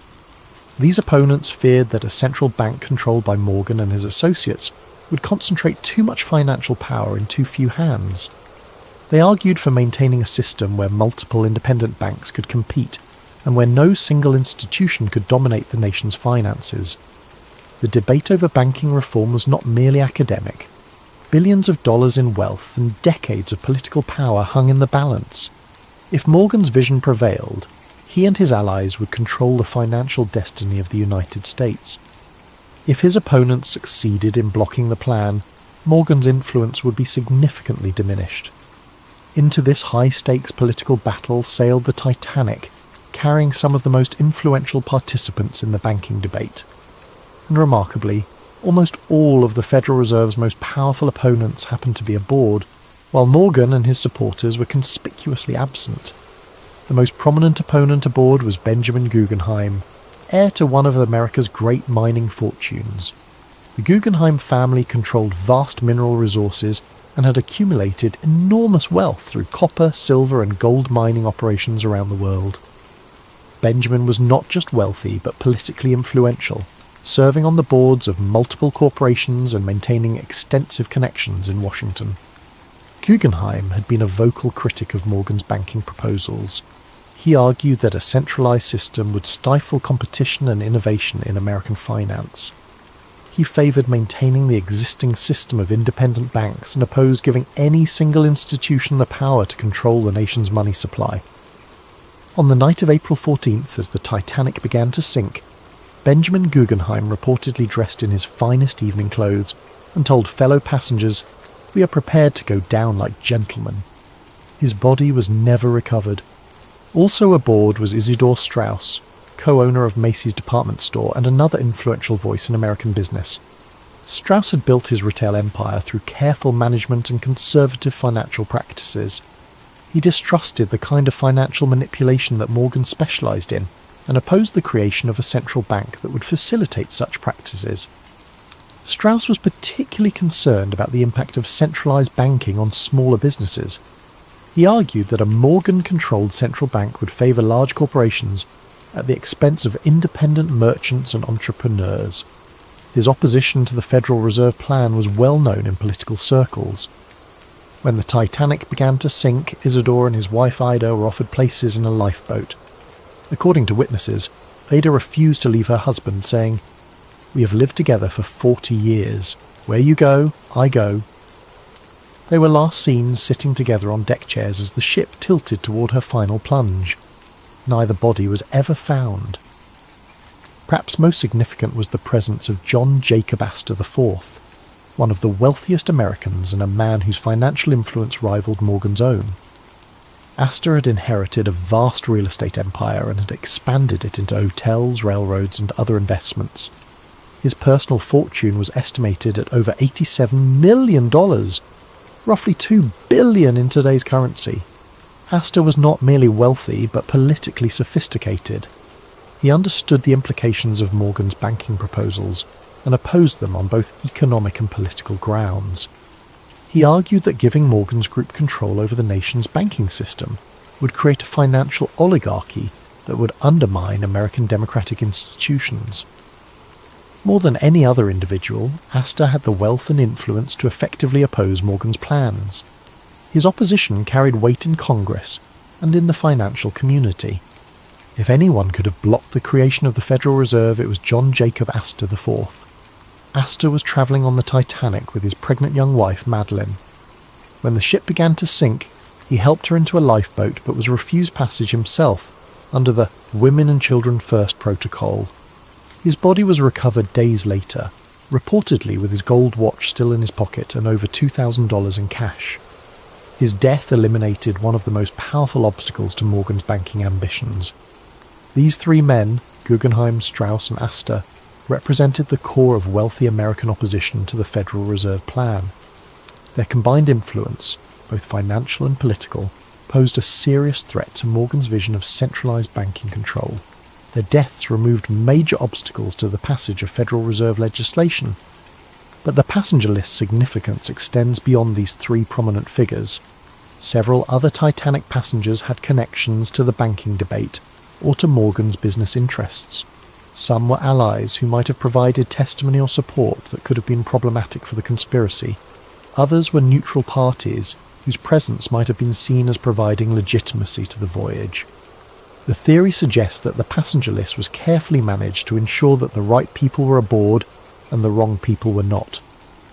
Key figures in the banking debate who opposed Morgan were encouraged or induced to sail, while those who might have interfered with the plan were kept away. This management allegedly extended to the crew assignments as well. Captain Edward Smith, who commanded the ship, was nearing retirement, and may have been chosen partly because his career was ending anyway. If he survived the disaster, he would soon be out of the shipping business and less likely to cause problems. If he didn't survive, his death would be seen as a heroic sacrifice rather than evidence of conspiracy. Other key crew members were reportedly chosen for their loyalty to the White Star Line or their lack of detailed knowledge about the ship's construction. Engineers and officers who might have been able to identify discrepancies between the Olympic and Titanic were either not assigned to the voyage or were placed in positions where they would be unlikely to survive if something went wrong. Perhaps most tellingly, J.P. Morgan himself had originally booked passage on the Titanic's maiden voyage. As the owner of the shipping line and the man whose vision the voyage was meant to showcase, Morgan's presence would have been expected and appropriate. His cabin had been reserved, his passage confirmed, and his attendance at various social events planned. But at the last minute, Morgan cancelled his trip, citing illness. He claimed to be suffering from a minor ailment that prevented him from travelling, and he remained in France where he had been vacationing. Remarkably, several of Morgan's close business associates also cancelled their bookings at the last minute, citing various personal and business reasons. The pattern of cancellations was so notable that it attracted attention even at the time. Several newspapers commented on the unusual number of prominent businessmen who had changed their travel plans.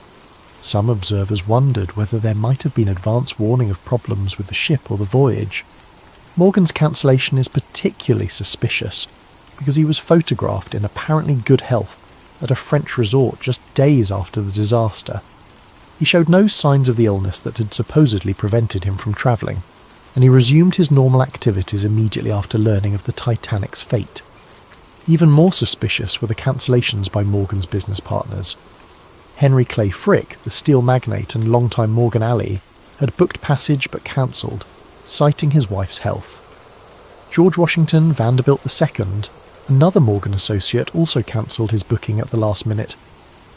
Milton Hershey, the chocolate manufacturer who had business relationships with Morgan's interests, similarly changed his travel plans. The pattern suggests that Morgan and his inner circle knew something that the general passengers did not. Whether they had advanced knowledge of the planned disaster or simply knew that the ship was not safe due to the identity switch, they took steps to avoid being aboard when the conspiracy was carried out. Meanwhile, Morgan's opponents in the banking debate sailed to their deaths, apparently unaware of the danger they faced. The convenient elimination of the Federal Reserve's most powerful critics cleared the way for the legislation that Morgan had been promoting. Indeed, the Federal Reserve Act was passed by Congress in December 1913, less than 2 years after the Titanic disaster. The legislation created the central banking system that Morgan had long advocated, giving him and his associates unprecedented control over American finance. The deaths of Astor, Guggenheim and Strauss had removed the most influential voices that might have prevented this outcome. Some versions of the switch theory go even further, suggesting that the passenger list was managed not just to eliminate political opponents, but also to provide witnesses who would support the official story of the disaster. Certain passengers and crew members who survived the sinking provided testimony that reinforced the narrative of an accidental collision with an iceberg. These survivors described the impact, the flooding, and the sinking in ways that supported the insurance claims and deflected suspicion from the possibility of sabotage or deliberate destruction. Their accounts helped establish the official version of events that has persisted for over a century. However, other survivors provided testimony that was less helpful to the official narrative. Some reported hearing explosions before the ship began to sink, suggesting possible sabotage. Others described unusual behaviour by crew members or problems with the ship's equipment that might have indicated advanced planning of the disaster. These problematic testimonies were reportedly suppressed or discredited during the official investigations. Survivors who told inconvenient stories found their credibility questioned or their testimony excluded from the final reports. The investigation focused on technical questions about ship design and safety procedures rather than examining the possibility of deliberate destruction. The passenger list evidence is compelling but circumstantial. The coincidence of having so many Federal Reserve opponents aboard while Morgan and his allies stayed away is remarkable, but it could be explained by factors other than conspiracy. The timing of the banking legislation might have been influenced by the victims' deaths, but correlation does not necessarily prove causation. However, when combined with the physical evidence and the financial motives, the passenger list adds another layer to the case for the switch theory. The pattern of who was aboard and who wasn't suggests a level of planning and coordination that goes beyond simple insurance fraud. If the theory is correct, the Titanic disaster was not just about swapping damaged ships or collecting insurance money. It was about reshaping the American financial system and eliminating opposition to a plan that would concentrate enormous power in the hands of a few men. But such an ambitious conspiracy would require more than just manipulating passenger lists and switching ships. It would require control over the disaster itself, ensuring that the sinking occurred under circumstances that would support the official story while achieving the conspiracy's goals. As we'll see in the next chapter, proponents of the switch theory believe that every aspect of the sinking was carefully planned and executed. The final act of any great conspiracy must be the most carefully orchestrated. If the switch theory is correct, then the night of April 14th to 15th, 1912 represented not a tragic accident, but the culmination of months of planning designed to create the appearance of disaster while achieving very specific goals. Every detail of how the ship encountered the iceberg, how she sank, and how the rescue efforts unfolded would need to serve the larger purpose of the conspiracy. To understand how the sinking might have been deliberately orchestrated, we must first examine the unusual circumstances that made the disaster possible. The night of April 14th was characterised by conditions that maritime experts describe as extraordinarily rare and dangerous. The sea was unusually calm, so still that there were no waves breaking against icebergs to make them visible from a distance. The night was moonless, creating darkness so complete that lookouts had virtually no natural illumination to aid their watch. Most unusually, the atmosphere was clear and cold, creating temperature inversion conditions that could cause unusual optical effects, making distant objects appear closer or farther than they actually were. These conditions, while natural, were so unusual that many experienced sailors reported they had never encountered anything like them. Captain Smith himself, with 4 decades of experience on the North Atlantic, had never commanded a ship through such treacherous natural circumstances. But according to the switch theory, these conditions were not just unfortunate coincidences, they were anticipated and exploited by conspirators who had carefully planned the ship's route and timing to take advantage of known dangerous conditions. The theory suggests that the ship's course was deliberately set to take her through areas where icebergs were known to be present. Radio warnings about ice had been received throughout the day, but many of these warnings were reportedly not passed to the bridge crew, or were ignored by officers who should have taken precautionary measures. The ship Californian, which belonged to the same parent company as the Titanic, had stopped for the night in the ice field, her captain declaring conditions too dangerous for navigation. Yet the Titanic continued at nearly full speed through the same waters, despite multiple warnings about the presence of ice. Switch theory proponents argue that this dangerous navigation was not the result of overconfidence or poor judgment, but rather deliberate policy designed to ensure that an accident would occur. The ship needed to encounter an iceberg in order to provide a plausible explanation for her sinking, and her officers were instructed to maintain course and speed despite the obvious dangers. The collision itself occurred under circumstances that some witnesses found suspicious. Frederick Fleet, the lookout who first spotted the iceberg, reported that the berg appeared suddenly out of the darkness, giving him only seconds to sound the alarm. However, other witnesses reported seeing the iceberg minutes before the collision, suggesting that it should have been visible to trained lookouts much earlier. Some survivors reported that the ship seemed to turn toward the iceberg rather than away from it in the final moments before impact. While this could be explained by the physics of large ship manoeuvring, it raises questions about whether the collision was truly accidental or was deliberately engineered to ensure maximum damage. More suspicious were reports of explosions aboard the ship shortly after the collision. Multiple witnesses, including passengers and crew members, reported hearing loud bangs and feeling vibrations that seemed separate from the impact with the iceberg. These explosions were officially attributed to boilers bursting as cold water flooded the engine rooms, but some witnesses believed they occurred too soon after the collision to be explained by flooding alone. The switch theory suggests that these explosions may have been caused by deliberately placed charges designed to ensure that the ship would sink quickly and completely. If the collision with the iceberg was not sufficient to guarantee the ship's destruction, additional sabotage might have been necessary to achieve the conspiracy's goals. The pattern of flooding also struck some observers as unusual. While the official investigation concluded that the iceberg had opened 5 compartments to the sea, causing fatal flooding, some witnesses reported that water seemed to be entering the ship from multiple locations, not just the area of the supposed iceberg damage. Crew members working in areas far from the collision reported rapid flooding that seemed inconsistent with damage caused by scraping along an iceberg. Some suggested that the ship's hull might have been weakened in advance, either through the supposed identity switch or through deliberate sabotage, making her more vulnerable to catastrophic damage. The behaviour of some crew members during the disaster also raised questions. While many officers and crew performed heroically, trying to save as many passengers as possible, others seemed strangely unprepared for the emergency or reluctant to take action that might have saved more lives. The ship's wireless operators continued sending routine commercial messages even after the collision, delaying distress calls that might have brought rescue ships more quickly.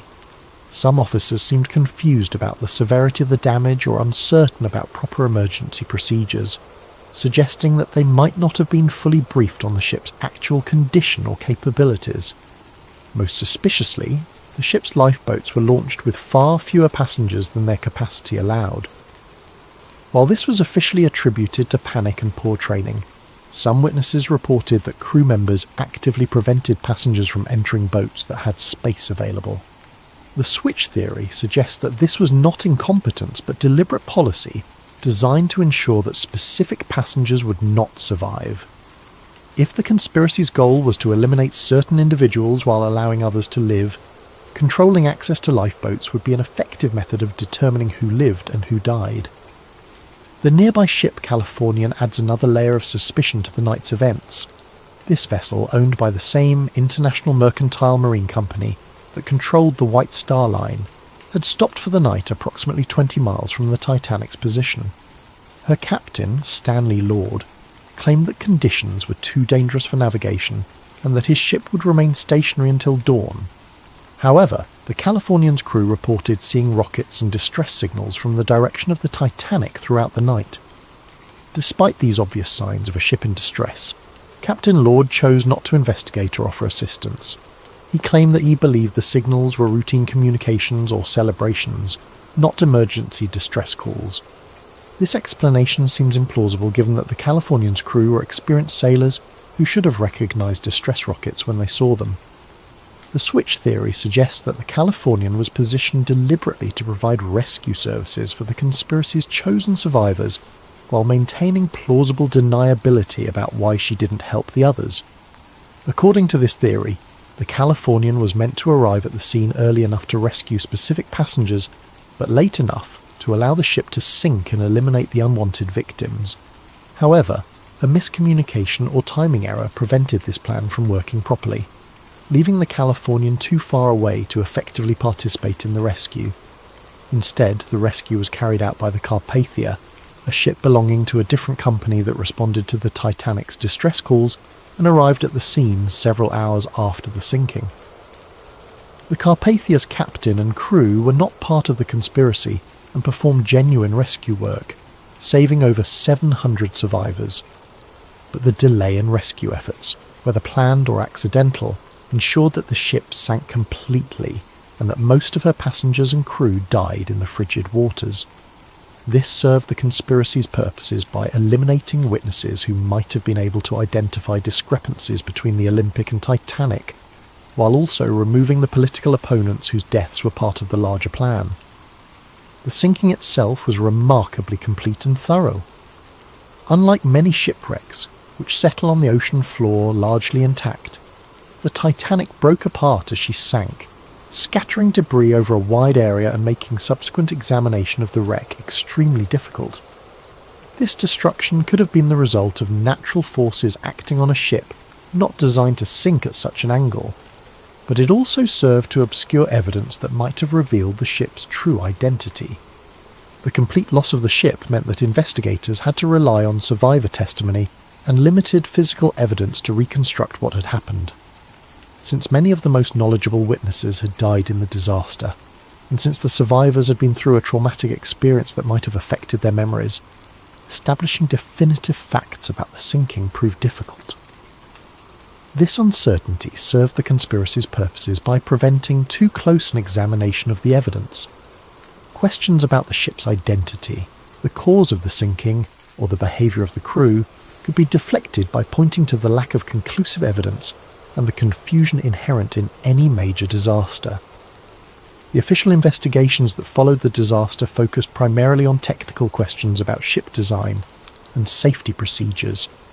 While these investigations identified important problems with lifeboat capacity, crew training and emergency procedures, they did not seriously examine the possibility that the sinking had been deliberately caused. The British Board of Trade Inquiry and the US Senate investigation both concluded that the disaster was the result of excessive speed in dangerous conditions, combined with design flaws that made the ship vulnerable to the type of damage caused by the iceberg collision. These findings supported the official narrative of an accidental tragedy, while deflecting attention from possible evidence of conspiracy.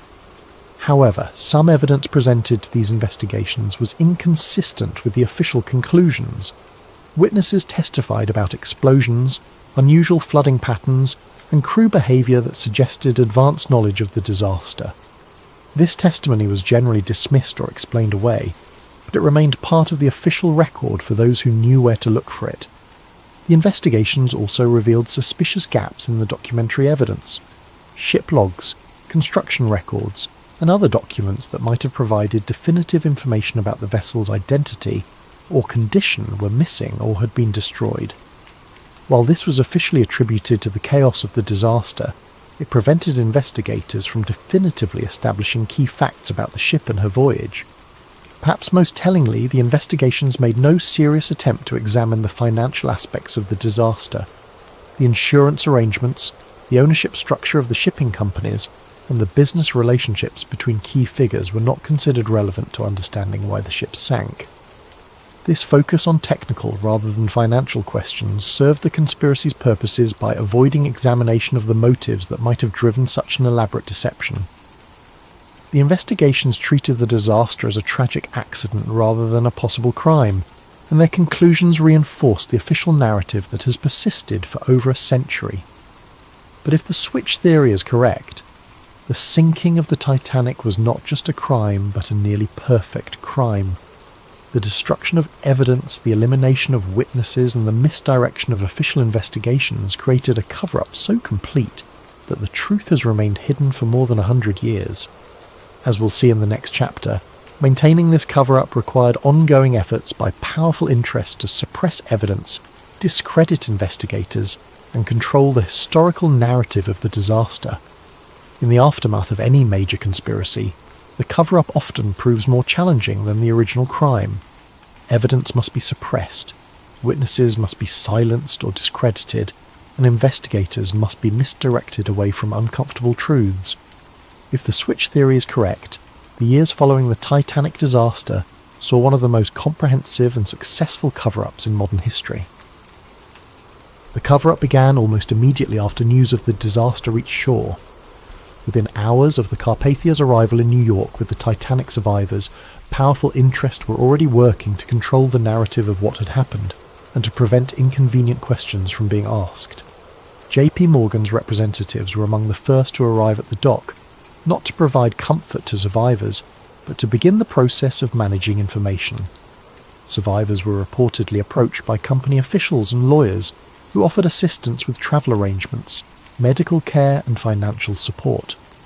However, this assistance came with subtle but clear expectations about what survivors should and should not say about their experiences.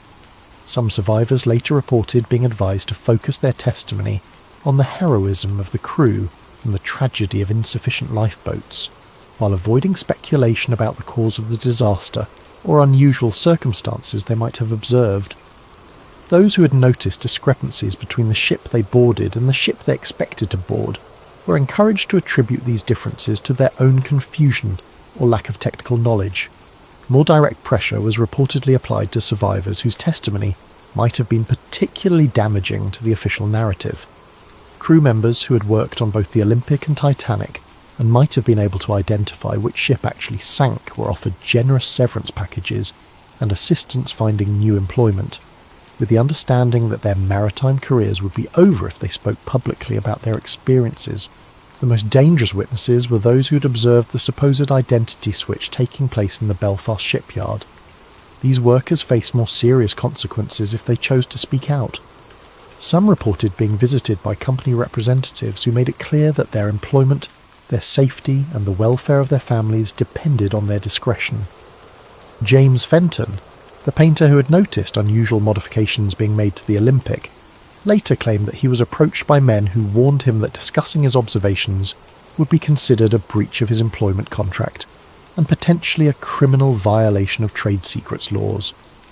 He was told that speaking to journalists or investigators could result in prosecution and imprisonment. Other shipyard workers reported similar intimidation. Some were offered money to relocate to distant cities where they would be less likely to encounter investigators or journalists. Others were simply fired from their jobs and found that their names had been blacklisted throughout the shipbuilding industry, making it impossible for them to find similar work. The most comprehensive aspect of the cover-up involved the systematic destruction or alteration of documentary evidence. Harland and Wolff shipyard records that might have revealed the true extent of work done on both ships were reportedly destroyed in a series of accidental fires and floods that occurred in the months following the disaster. Work orders, progress reports, and material requisitions that could have definitively established which ship was which were among the documents lost in these convenient accidents. The missing records covered precisely the time period when the alleged identity switch would have taken place, eliminating the most direct evidence of the conspiracy. More subtly, surviving documents were reportedly altered to remove inconvenient details or to create confusion about the timeline of work done on both ships. Serial numbers were changed, dates were altered, and work descriptions were modified to obscure the true nature of the modifications that had been made. The British Board of Trade investigation, which was the primary official inquiry into the disaster, showed unusual patterns in how it gathered and evaluated evidence. The investigation focused almost exclusively on technical questions about ship design and safety procedures, while avoiding examination of financial motives or business relationships that might have suggested conspiracy.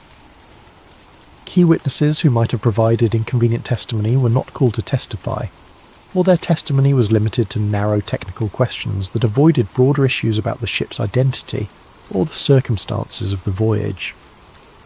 The investigation's final report contained numerous conclusions that were not fully supported by the evidence presented, suggesting that the outcomes had been predetermined. Even more suspicious was the speed with which the investigation was concluded and its findings accepted by government authorities. For a disaster of such magnitude and complexity, the investigation was remarkably brief and superficial. Important questions were left unanswered, and significant discrepancies in witness testimony were ignored or explained away without adequate investigation. The US Senate investigation, led by Senator William Alden Smith, initially appeared more thorough and independent. Senator Smith was known for his skepticism of large corporations and his willingness to challenge powerful interests. His investigation called numerous witnesses and examined many aspects of the disaster that the British inquiry had ignored. However, as the investigation proceeded, it became apparent that Senator Smith was facing pressure from influential sources to limit the scope of his inquiry. Key witnesses were suddenly unavailable or changed their testimony between preliminary interviews and formal hearings. Documentary evidence that had been promised to the investigation failed to materialise or was found to be incomplete. Most tellingly, the investigation avoided examining the financial aspects of the disaster. Despite the enormous insurance claims involved and the clear financial benefits that accrued to certain parties, the investigation treated these as irrelevant side issues rather than potential motives for conspiracy. The final report of the Senate investigation contained strong criticisms of White Star Line's safety procedures and British maritime regulations, but it concluded that the disaster was fundamentally accidental. Like the British inquiry, it avoided any suggestion that the sinking might have been deliberately caused, or that there might have been financial motives behind the tragedy. In the years following the official investigations, efforts to independently examine the disaster faced systematic obstruction. Journalists who attempted to investigate discrepancies in the official story found their sources drying up and their access to information restricted. Maritime historians who raised questions about the disaster's circumstances found their work discredited or their employment threatened. Perhaps most remarkably, several independent investigators who had begun to uncover evidence supporting the switch theory died under suspicious circumstances. Some died in apparent accidents, others from sudden illnesses, and still others simply disappeared while pursuing their research. Robert Hitchens, the shipyard worker who had observed unusual activity around the ship's nameplates, died in a fall from scaffolding while working on another project less than a year after the disaster. The accident occurred despite Hitchens' reputation as an experienced and safety-conscious worker who had never before been injured on the job. John Halpern, the ship fitter who had worked on swapping components between the Olympic and Titanic, died of a sudden heart attack despite being relatively young and having no history of heart problems. His death occurred just days before he was scheduled to be interviewed by an American journalist who was investigating discrepancies in the official story. Several other shipyard workers who had knowledge of the construction process died in various accidents or from sudden illnesses in the years immediately following the disaster. While these deaths could be coincidental, the pattern suggests a systematic effort to eliminate witnesses who might have provided inconvenient testimony. The cover-up also extended to controlling the physical evidence from the disaster. When bodies were recovered from the ocean, they were processed through facilities controlled by White Star Line representatives. Personal effects were catalogued and returned to families, but items that might have provided clues about the ship's true identity were reportedly lost or misdirected. More significantly, efforts were made to prevent independent examination of the wreck site. In the early decades after the disaster, technology did not exist to reach the wreck on the ocean floor, but White Star Line and its successors took steps to ensure that when such technology became available, access to the wreck would be controlled. Legal claims were filed asserting ownership rights over the wreck and its contents. These claims were designed to prevent independent researchers from examining the evidence without permission from the companies that had controlled the ships. By controlling access to the wreck, these interests could ensure that any examination would be conducted under their supervision and that inconvenient findings could be suppressed. The most sophisticated aspect of the cover-up involved shaping the cultural memory of the disaster. Rather than simply suppressing evidence, the conspiracy's beneficiaries actively promoted a specific narrative about the Titanic that emphasized heroism, tragedy, and the lessons learned about maritime safety. Books, articles, and eventually films about the disaster focused on human interest stories, rather than technical questions about the ship's identity or the circumstances of the sinking. The narrative of the brave band playing hymns as the ship sank, of the noble sacrifice of men who gave their lives so that women and children could survive, and of the hubris of calling any ship unsinkable, became the dominant cultural memory of the disaster.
A massive thank you to Dogface680 and so many others who suggested this incredible topic. Your video ideas keep this channel going. If you have suggestions for future videos, please drop them in the comments below. Now, let's dive into one of the most chilling government experiments you've never heard of. Some secrets don't get buried, they get frozen. In March 2004, something happened inside a sealed laboratory at Sandia National Laboratories in New Mexico. The official record says nothing. The budget documentation lists a single line item: Applied Chronophysics Integration. The project lead, a brilliant Air Force physicist named David Lewis Anderson, walked into a temporal containment field for a routine 10-minute test. That was 21 years ago. For Anderson, those 10 minutes still haven't ended. This is the story of how the United States military accidentally trapped a man in time and why they might never be able to bring him back. March 1999, Rome, New York. The Air Force Research Laboratory at Griffiths Air Force Base didn't look like the kind of place where reality could be rewritten. Low brick buildings, chain-link fences, security badges that beeped at turnstiles. It was the kind of facility that processed grants for satellite communication upgrades and radar improvements, the unglamorous backbone of military research. David Lewis Anderson worked in Building 7, 3rd floor, in an office that smelled like burnt coffee and ozone. At 32, he was one of the youngest civilian physicists on the USAF Time-Related Research Program, a division so obscure that most airmen on the base didn't know it existed. Anderson's specialty was electromagnetic field manipulation, specifically how rotating magnetic fields affected subatomic particles in ways that classical physics couldn't quite explain. He'd noticed something strange during a routine particle confinement experiment. Decay rates inside his toroidal field chamber were slightly slower than they should have been. Not by much, a fraction of a microsecond. But it was measurable, repeatable, and according to Einstein's theory of relativity, it meant one thing: time inside the field was moving slower than time outside it. Anderson had stumbled onto this discovery almost by accident. He'd been running experiments on particle containment for the better part of 2 years, trying to develop more efficient methods for stabilizing unstable isotopes. The military applications were obvious. If you could slow radioactive decay, you could store nuclear materials more safely, transport them more easily, extend their operational lifespan. But what Anderson found was far more profound. He'd been using cesium-137, a radioactive isotope with a half-life of about 30 years, as his test subject. Standard procedure was to measure the decay rate both inside and outside the containment field to ensure the field wasn't interfering with the isotope's stability. Except the decay rate inside the field was consistently slower. At first, Anderson thought it was measurement error. He recalibrated his instruments. He ran the test again and again. The results were identical every time. The cesium inside the field was decaying more slowly than it should. Not dramatically, we're talking fractions of microseconds, but consistently, measurably slower. Anderson knew what this meant. Radioactive decay is one of the most consistent processes in nature, a fundamental clock that ticks at the same rate regardless of temperature, pressure or chemical environment. The only thing that can change decay rates is time itself. He spent 3 weeks reviewing the data, checking for every possible alternative explanation. He consulted with colleagues, carefully avoiding any mention of his hypothesis. He reviewed every paper ever published on time dilation, from Einstein's original work to the most recent experiments with atomic clocks. Finally, he was certain. He'd created a temporal distortion field. On March 17th, 1999, Anderson filed an internal white paper with the Air Force Office of Scientific Research. The title was dry, academic, deliberately understated: Preliminary Model for Controlled Temporal Fields in Particle Confinement. Inside, the implications were staggering. Anderson theorized that by rotating electromagnetic fields at precise frequencies, it might be possible to create a localized distortion in space-time, a bubble where time moved at a different rate than the surrounding environment. Not time travel exactly, time dilation, a pocket of slow time. The mechanism, he explained, was related to frame-dragging effects predicted by general relativity. When massive objects rotate, they drag space-time along with them. Earth does this. It's called the lens-throwing effect. But the distortion is minuscule, barely measurable even with the most sensitive instruments. But what if you could amplify that effect? What if, instead of rotating mass, you rotated electromagnetic fields at enormous intensities? The math suggested it was possible. The experimental data suggested he'd already done it. The paper was 17 pages long. It included equations, experimental data, and a cautious conclusion. Further research recommended to determine scalability and practical applications. Anderson submitted the paper on a Wednesday afternoon. By Friday morning, his lab was swarming with visitors. They didn't identify themselves by name, just by agency. Defense Advanced Research Projects Agency, National Security Agency, a civilian liaison from the Department of Energy. They asked questions. They reviewed his data. They examined his equipment with the kind of intensity that made Anderson deeply uncomfortable. 3 months later, Anderson's lab was shut down. The official explanation was budget reallocation. His funding, roughly $2 million annually, was transferred to a classified DARPA project called the Quantum Waveform Defense Initiative. Anderson was told his research would continue under the new program, just in a different capacity. He was also told not to publish his findings. The meeting where they delivered the news took place in a windowless conference room on base. There were 4 people present: Anderson, his supervisor, and 2 men in dark suits who never gave their names. One of them slid a document across the table, a non-disclosure agreement. 23 pages of legal language that boiled down to this: everything Anderson had discovered about time dilation was now classified. Talking about it publicly would be a federal crime. Publishing it would be treason. Anderson had spent his entire career in pursuit of scientific knowledge. The idea that his greatest discovery would be locked away, hidden from the world, was devastating. But he signed the agreement. What choice did he have? In July 1999, Anderson left the Air Force. He moved to Long Island and founded the Anderson Institute, a private research organisation dedicated to what he called time control research for humanitarian use. The website featured photos of sleek laboratories and optimistic descriptions of future applications: medical stasis, space travel, advanced computing. What the website didn't mention was that Anderson's Air Force security clearance remained active for another 6 years, or that he'd signed a non-disclosure agreement with the Department of Defense that classified his research under the same legal framework used for nuclear weapons development, or that his departure from the Air Force wasn't really a departure at all. 2001 to 2003, Long Island, New York. The Anderson Institute operated out of a converted industrial building in Hopogue, a suburb 40 miles east of Manhattan. From the outside, it looked like any other tech startup. Glass doors, modernist furniture, a receptionist who smiled and asked visitors to sign in. Inside, Anderson was building something extraordinary. He called it the T3 time field generator.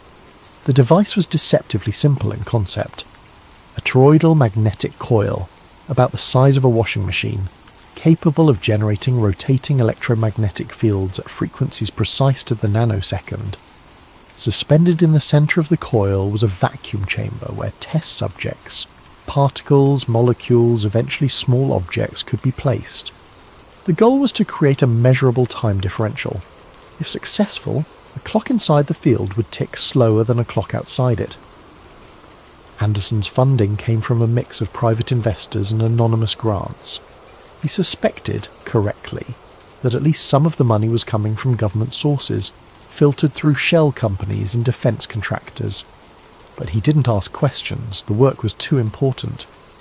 The first prototype was completed in March 2001. It was crude, cobbled together from salvaged equipment and commercial components. The magnetic coils were wrapped by hand. The control systems were jury-rigged from laboratory surplus, but it worked. The first test was conducted on March 23, 2001 at 3:47 a.m. Anderson had been working for 36 hours straight, fueled by coffee and the kind of manic energy that comes from being on the verge of a breakthrough. He placed a quartz clock inside the vacuum chamber. Simple, mechanical, the kind of clock you could buy at any department store. Outside the chamber, he placed an identical clock, synchronized to the nanosecond using a GPS time signal. Then he activated the field. For the first 30 seconds, nothing happened. The coils hummed. The chamber vibrated slightly. Anderson watched the clocks, waiting. Then he noticed it. The clock inside the chamber was running slow, just barely but visibly. A second would pass on the external clock, and the internal clock would advance only by 0.999997 seconds. 3 microseconds of dilation per second. It doesn't sound like much. 3 millionths of a second. But in the world of experimental physics, it was groundbreaking. Proof that time could be manipulated, controlled, slowed. Anderson ran the test again, and again. The results were consistent. Over the next 2 years, he refined the design. Larger coils, more powerful magnets, better control systems. By late 2002, he'd achieved dilation rates of up to 10 microseconds per second. The T3 could slow time by 1%. He published a brief paper in an obscure physics journal. The reaction from the scientific community was muted, skeptical. Time dilation had been observed before, in particle accelerators, in atomic clocks on airplanes, but always as a byproduct of extreme speed or gravity. Anderson was claiming he could do it with stationary electromagnetic fields. Most physicists dismissed it as experimental error. A few expressed polite interest. None of them took it seriously, but not everyone was skeptical. In 2002, DARPA released a roadmap document titled Quantum Information Science and Technology, Strategic Vision and Research Plan. Buried on page 87, under a section labelled Areas of Strategic Interest, was a single line. Localized temporal phase anomalies. No explanation, no context, just those 4 words. Anderson saw the document and knew immediately what it meant. The military was interested in his work. They were pursuing it, probably through multiple channels, funding research at universities and national labs under innocuous-sounding program names. He wasn't the only one working on time control. He was just the only one doing it publicly. In September 2002, Anderson was invited to present his work at a small physics symposium in Albuquerque, New Mexico. The venue was a hotel conference room, the kind of place usually reserved for corporate training seminars. The audience was fewer than 30 people, mostly academics and a handful of government observers who sat in the back row and didn't ask questions. Anderson's presentation was cautious, technical. He showed data. He explained the theory.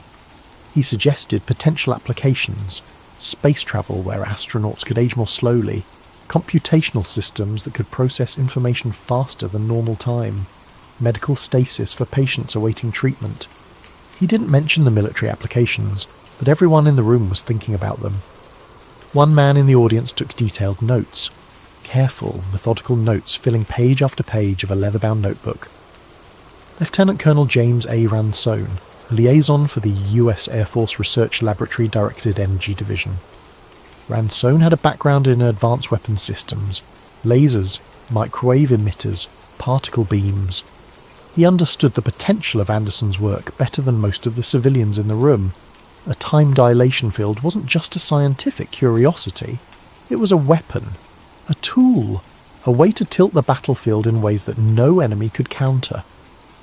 After the presentation, Ransone introduced himself. He was polite, professional, careful not to seem too eager. He congratulated Anderson on his work.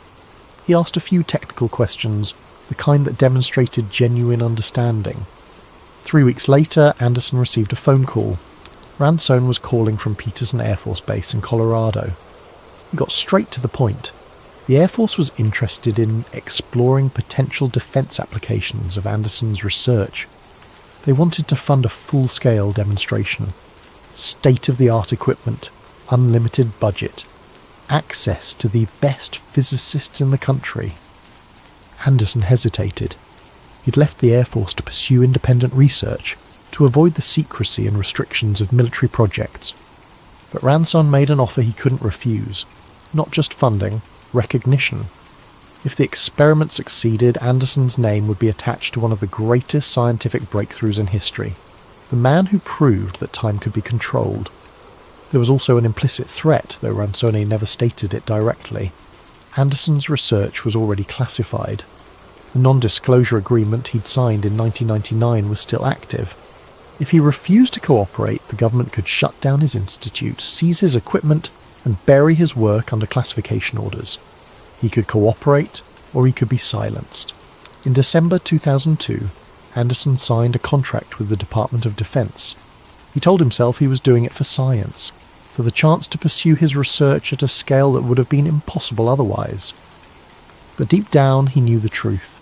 He'd never really left the Air Force. He'd just been working off-site. 2004, Sandia National Laboratories, New Mexico. Sandia. National Laboratories sits on the edge of Albuquerque, a sprawling complex of buildings and bunkers tucked into the desert foothills. It's one of 3 labs in the United States responsible for maintaining the nuclear stockpile, a place where the cutting edge of physics meets the blunt reality of weapons development. Anderson arrived in January 2004. The project had a name now, Kronos. The acronym stood for something bureaucratic and forgettable, Kinetic Resonance Observation and Neutralization Operation System, but everyone involved knew what it really meant. Kronos, the Greek god of time, the titan who devoured his children. The symbolism wasn't lost on Anderson. Time devours everything eventually. But what if you could slow it down? What if you could make a single moment last forever? The goal was simple: build a scalable temporal containment field, something larger than Anderson's original prototype, something that could hold not just particles but objects, eventually maybe even people. The official justification was national security. Temporal stasis field could revolutionize warfare, freeze enemy munitions in mid-flight, store unstable isotopes indefinitely, create unbreakable communication delays that would make code breaking impossible. But Anderson knew the real reason the military was interested. If you could slow time, you could speed up everything else. A soldier in a time-dilated field could train for months while only hours passed in the outside world. A weapons lab could run decades of research in a fraction of the time. An intelligence agency could interrogate prisoners for years without anyone noticing they'd been gone. The ethical implications were staggering. Anderson tried not to think about them. The lab was located in Building 6580, a reinforced concrete structure with no windows and 3 layers of security clearance. The building was technically part of Sandia's Z-Machine complex, the facility that housed the most powerful X-ray generator on Earth. But Building 6580 existed in a kind of bureaucratic limbo, not listed on official maps, accessed through a separate gate that required special authorization. The equipment was the best Anderson had ever worked with. Superconducting magnets capable of generating fields measured in tens of Tesla. Precision atomic clocks accurate to 1 second in 300 million years. Quantum sensors capable of detecting fluctuations in space-time down to the Planck scale. The smallest measurable unit of distance in the universe.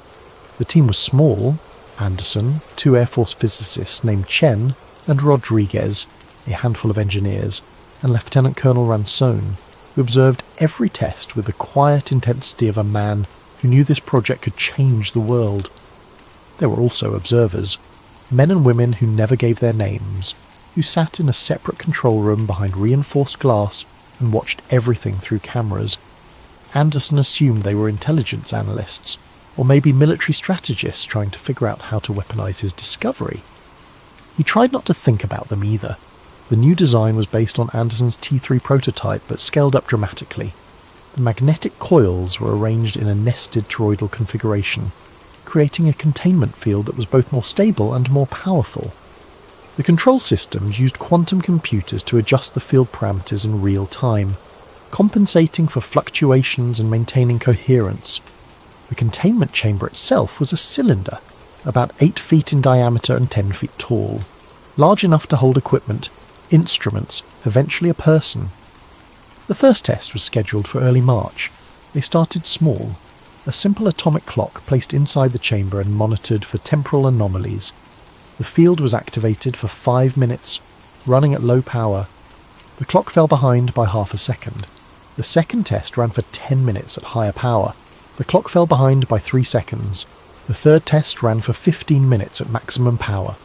The clock fell behind by 22 seconds. The field was working. Not just working, exceeding expectations. The dilation rates were far higher than anything Anderson had achieved in his Long Island lab. But there was a problem. The field was stable, too stable. Once activated, it showed no signs of decay or degradation. The magnetic coils spun at precise frequencies. The energy levels remained constant. The space-time distortion held steady. In theory, that was good. A stable field meant predictable, controllable time dilation. But it also meant the field didn't want to shut down. The engineers had to manually collapse the magnetic fields, forcing the system offline.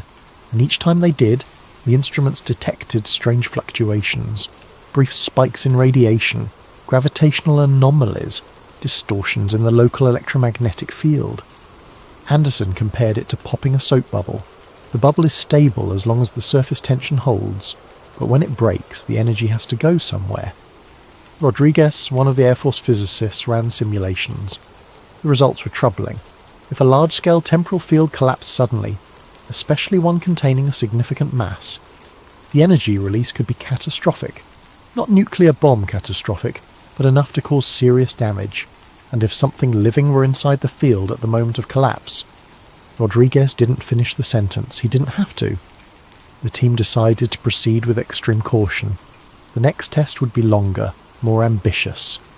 They would activate the field for 30 minutes and monitor it continuously, gathering data on stability, coherence, and energy consumption.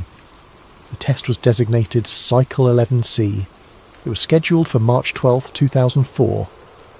March 12th, 2004, 2:06 p.m. Mountain Time. Anderson stood in the control room watching the technicians make final preparations. The containment chamber sat in the centre of the lab, surrounded by diagnostic equipment and safety barriers. The magnetic coils were already humming, running through their pre-activation sequence. Inside the chamber, they'd placed an array of instruments: atomic clocks, radiation detectors, temperature sensors, cameras, everything they'd need to monitor conditions inside the field. Ransone stood beside Anderson, arms crossed, watching the same scene through the reinforced glass. "This is it," Ransone said quietly. "If this test succeeds, we move to Phase 2. "Which is?" Anderson asked, though he already knew the answer. "Human testing." Anderson felt a knot form in his stomach. He'd always known it would come to this.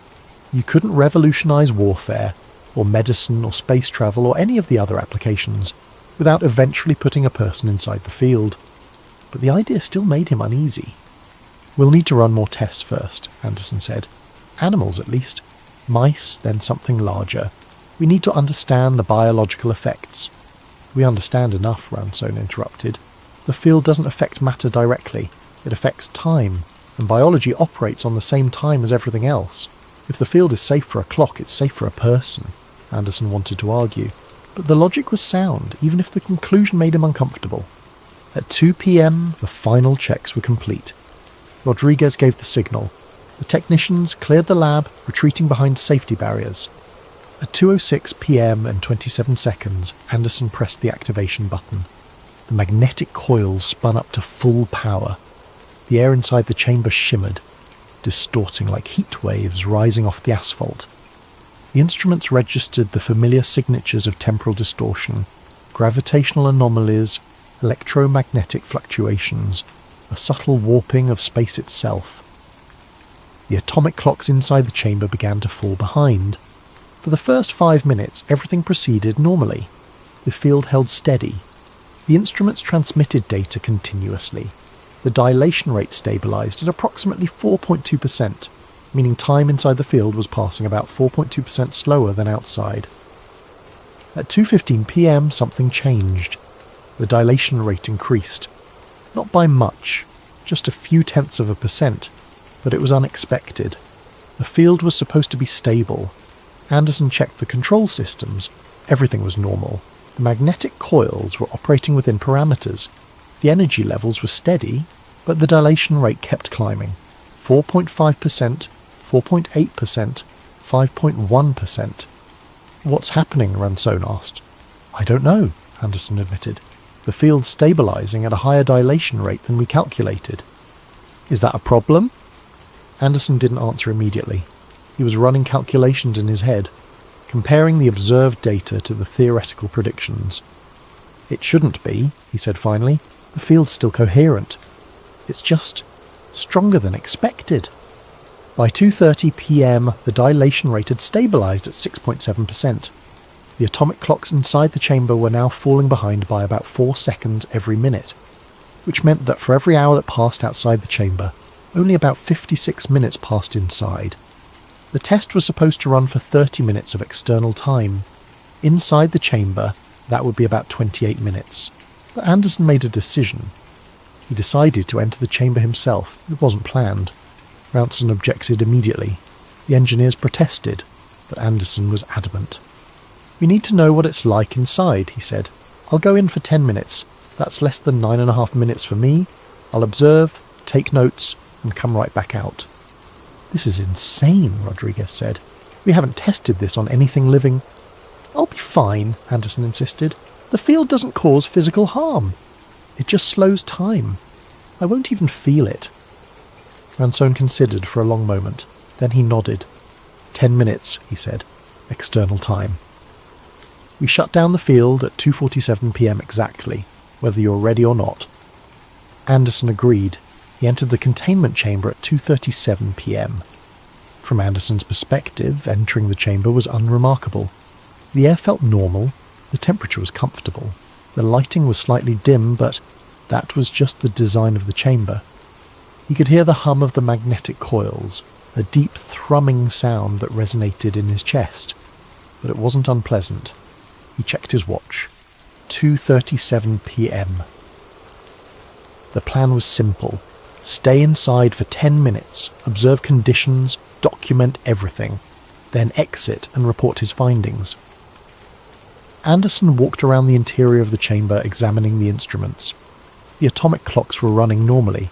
From his perspective, he knew they were falling behind the external clocks, but he couldn't perceive the difference. Time felt normal.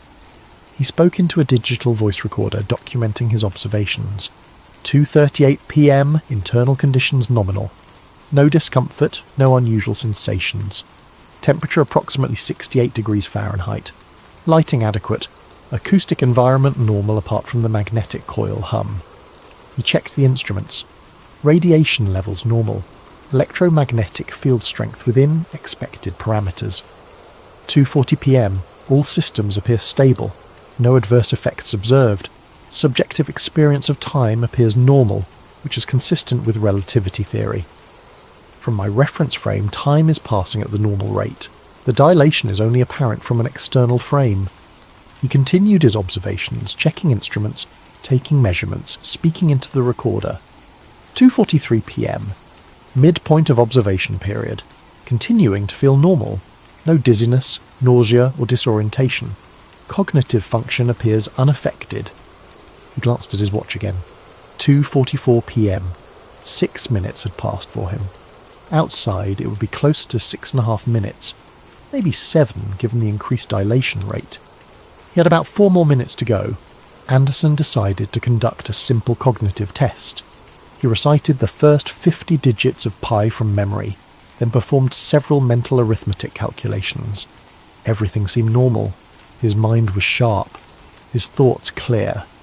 2:46 p.m. cognitive function test complete. No deficits detected, preparing to exit. He stopped mid-sentence. Something was wrong. Not with him, with the field. He could feel it now. A subtle change in the air pressure, a slight increase in the magnetic field intensity.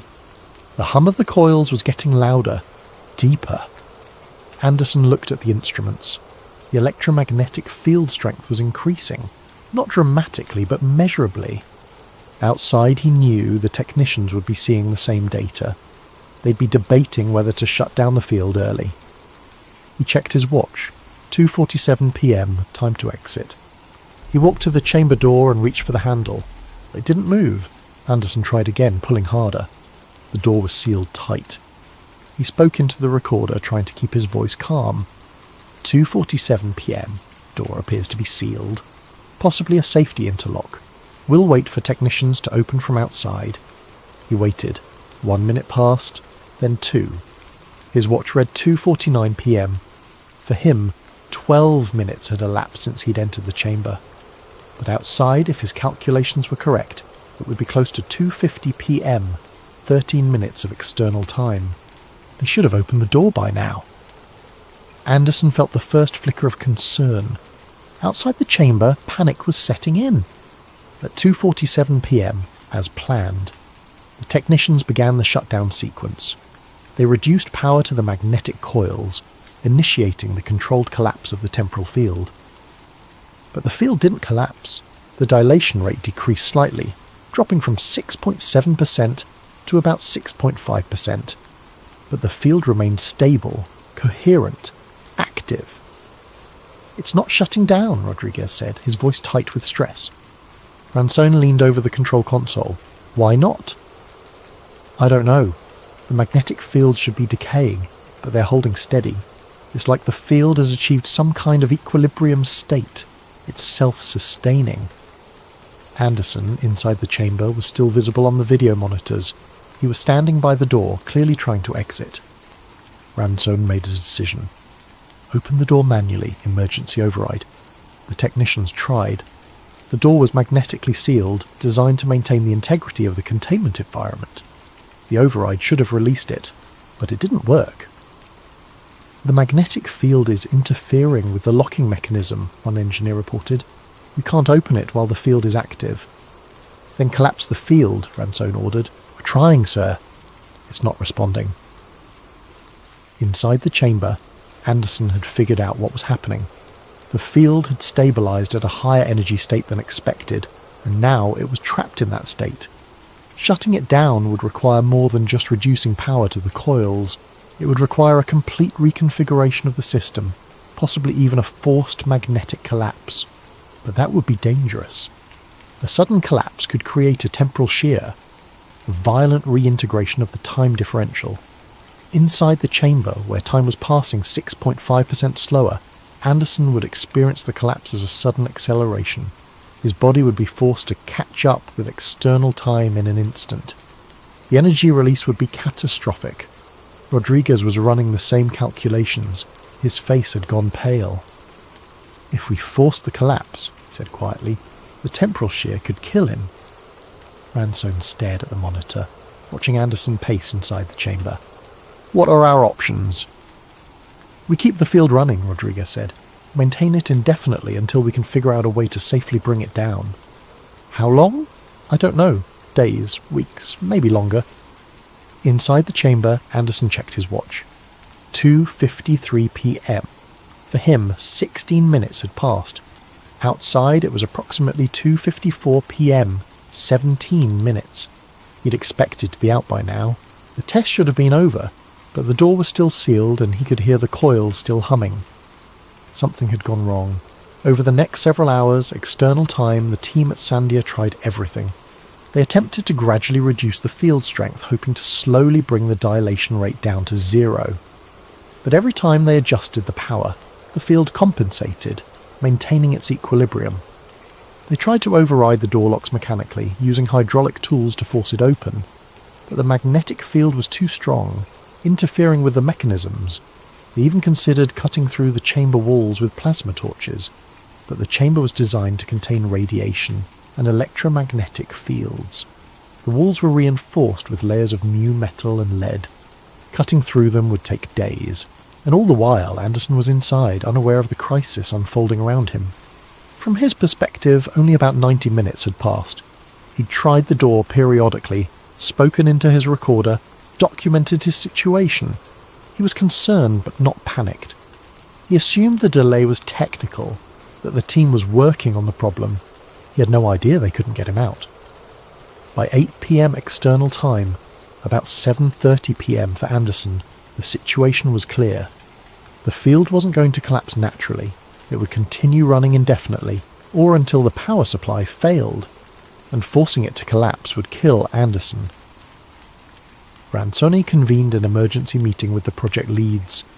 Anderson was still visible on the monitors, sitting inside the chamber, reading a technical manual he'd found on a shelf. "We have 3 options," Rodriguez said. 1. We keep the field running indefinitely and hope we eventually figure out how to safely collapse it. 2. We cut power to the facility, which will force an immediate collapse and almost certainly kill Anderson. 3. We seal the chamber permanently and leave him in there. The room was silent. "Option 3 isn't an option," Ranson said firmly. "We're not abandoning him." "Then we go with option 1, Rodriguez replied. "We maintain the field, we keep monitoring, and we research. Maybe we'll find a solution." It was decided.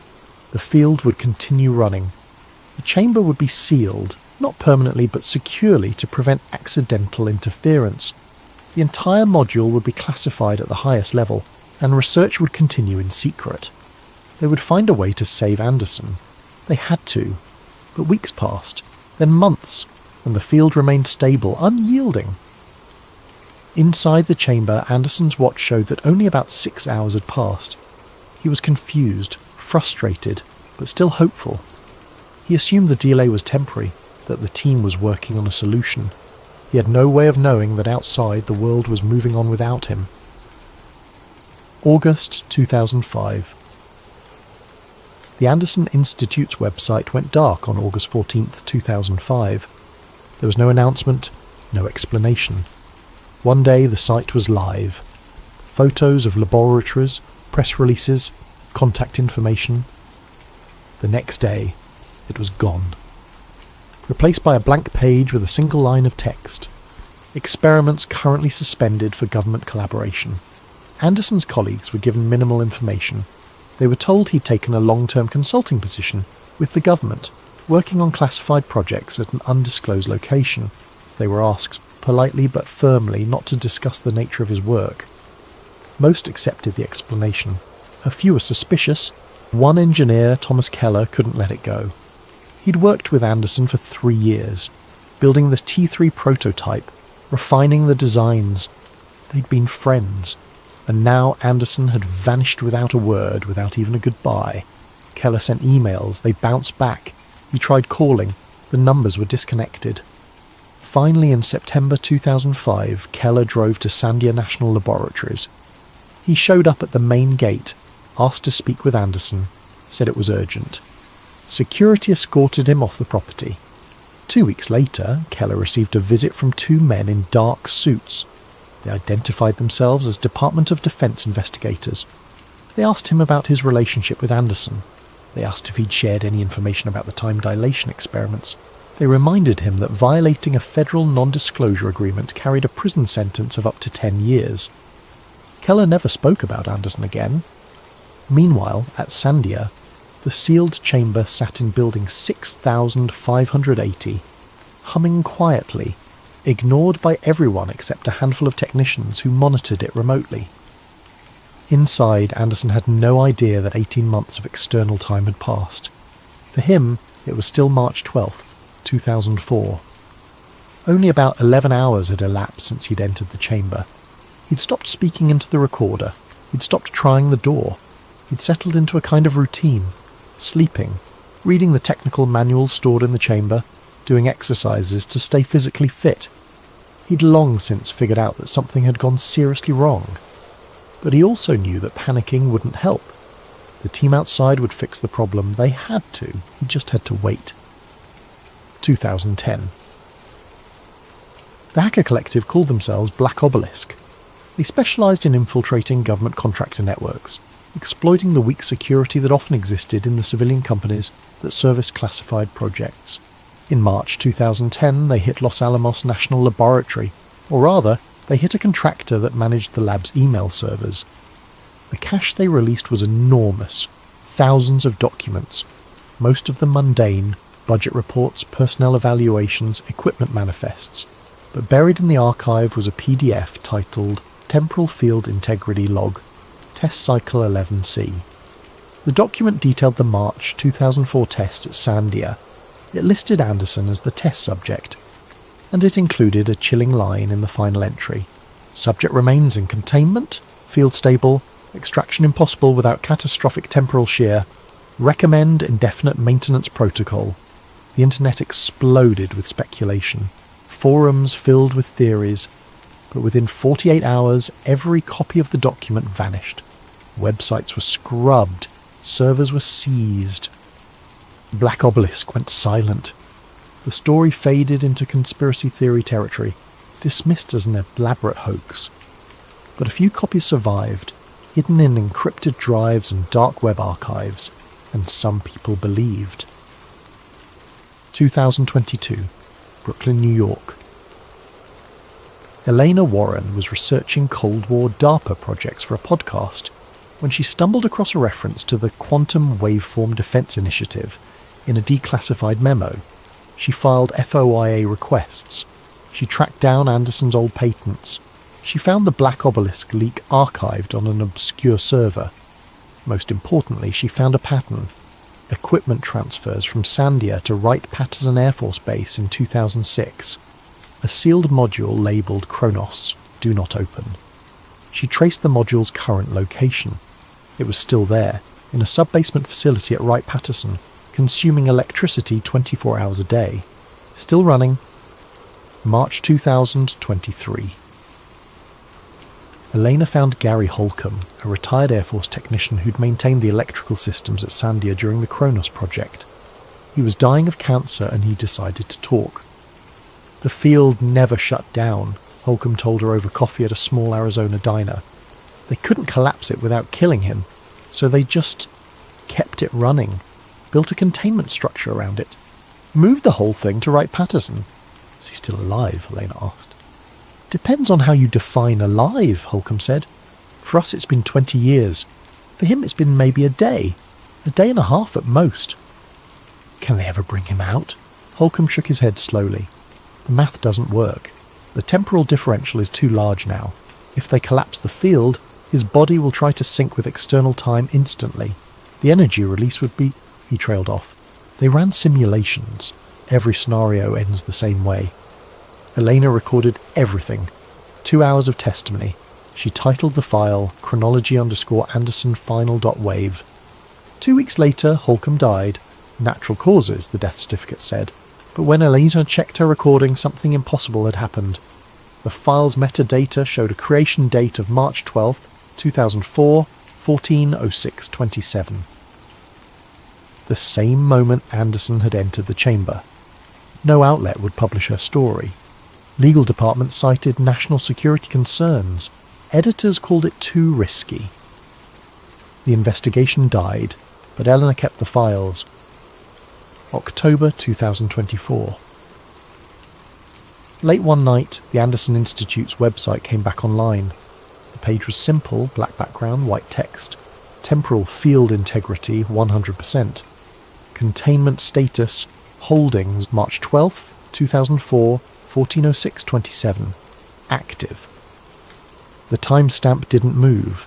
It stayed frozen at that exact moment. Someone examined the page's source code and found a hidden comment. For David Lewis Anderson, only 27 hours had passed since he entered the chamber. He was still inside, still alive, still waiting for someone to open the door and tell him the test was over. Outside, 21 years had gone by. The website stayed live for 3 days, then vanished. But screenshots circulated. The timestamp became an internet legend. Proof that somewhere in a sealed basement at Wright-Patterson Air Force Base, a man was trapped in a moment that would never end. The field continued to hum. The magnetic coils continued to spin, and time inside that chamber moved infinitely slower than the world outside. Time dilation is real. Einstein proved it. Astronauts age slower in space. Atomic clocks tick differently at different altitudes. But localized time dilation created by electromagnetic fields. The physics is theoretical. Possible perhaps, but unproven. Unless it has been proven, and the results are locked away behind classification orders that will never expire. If the military did succeed in creating a temporal containment field, if they did trap a man inside it, We would never know. The technology would be buried under the same legal protections as nuclear weapons. The researchers would be silenced, the evidence would disappear. And if someone were trapped inside, caught in a bubble of slow time that could never be safely collapsed, there would be no rescue, no happy ending. Just a man, waiting in a moment that never ends while the world outside moves on without him. Somewhere in the classified depths of a military facility, a timestamp blinks on a monitor. March 12th, 2004, 14:06:27, active. For David Lewis Anderson, the test is still running. It might run forever.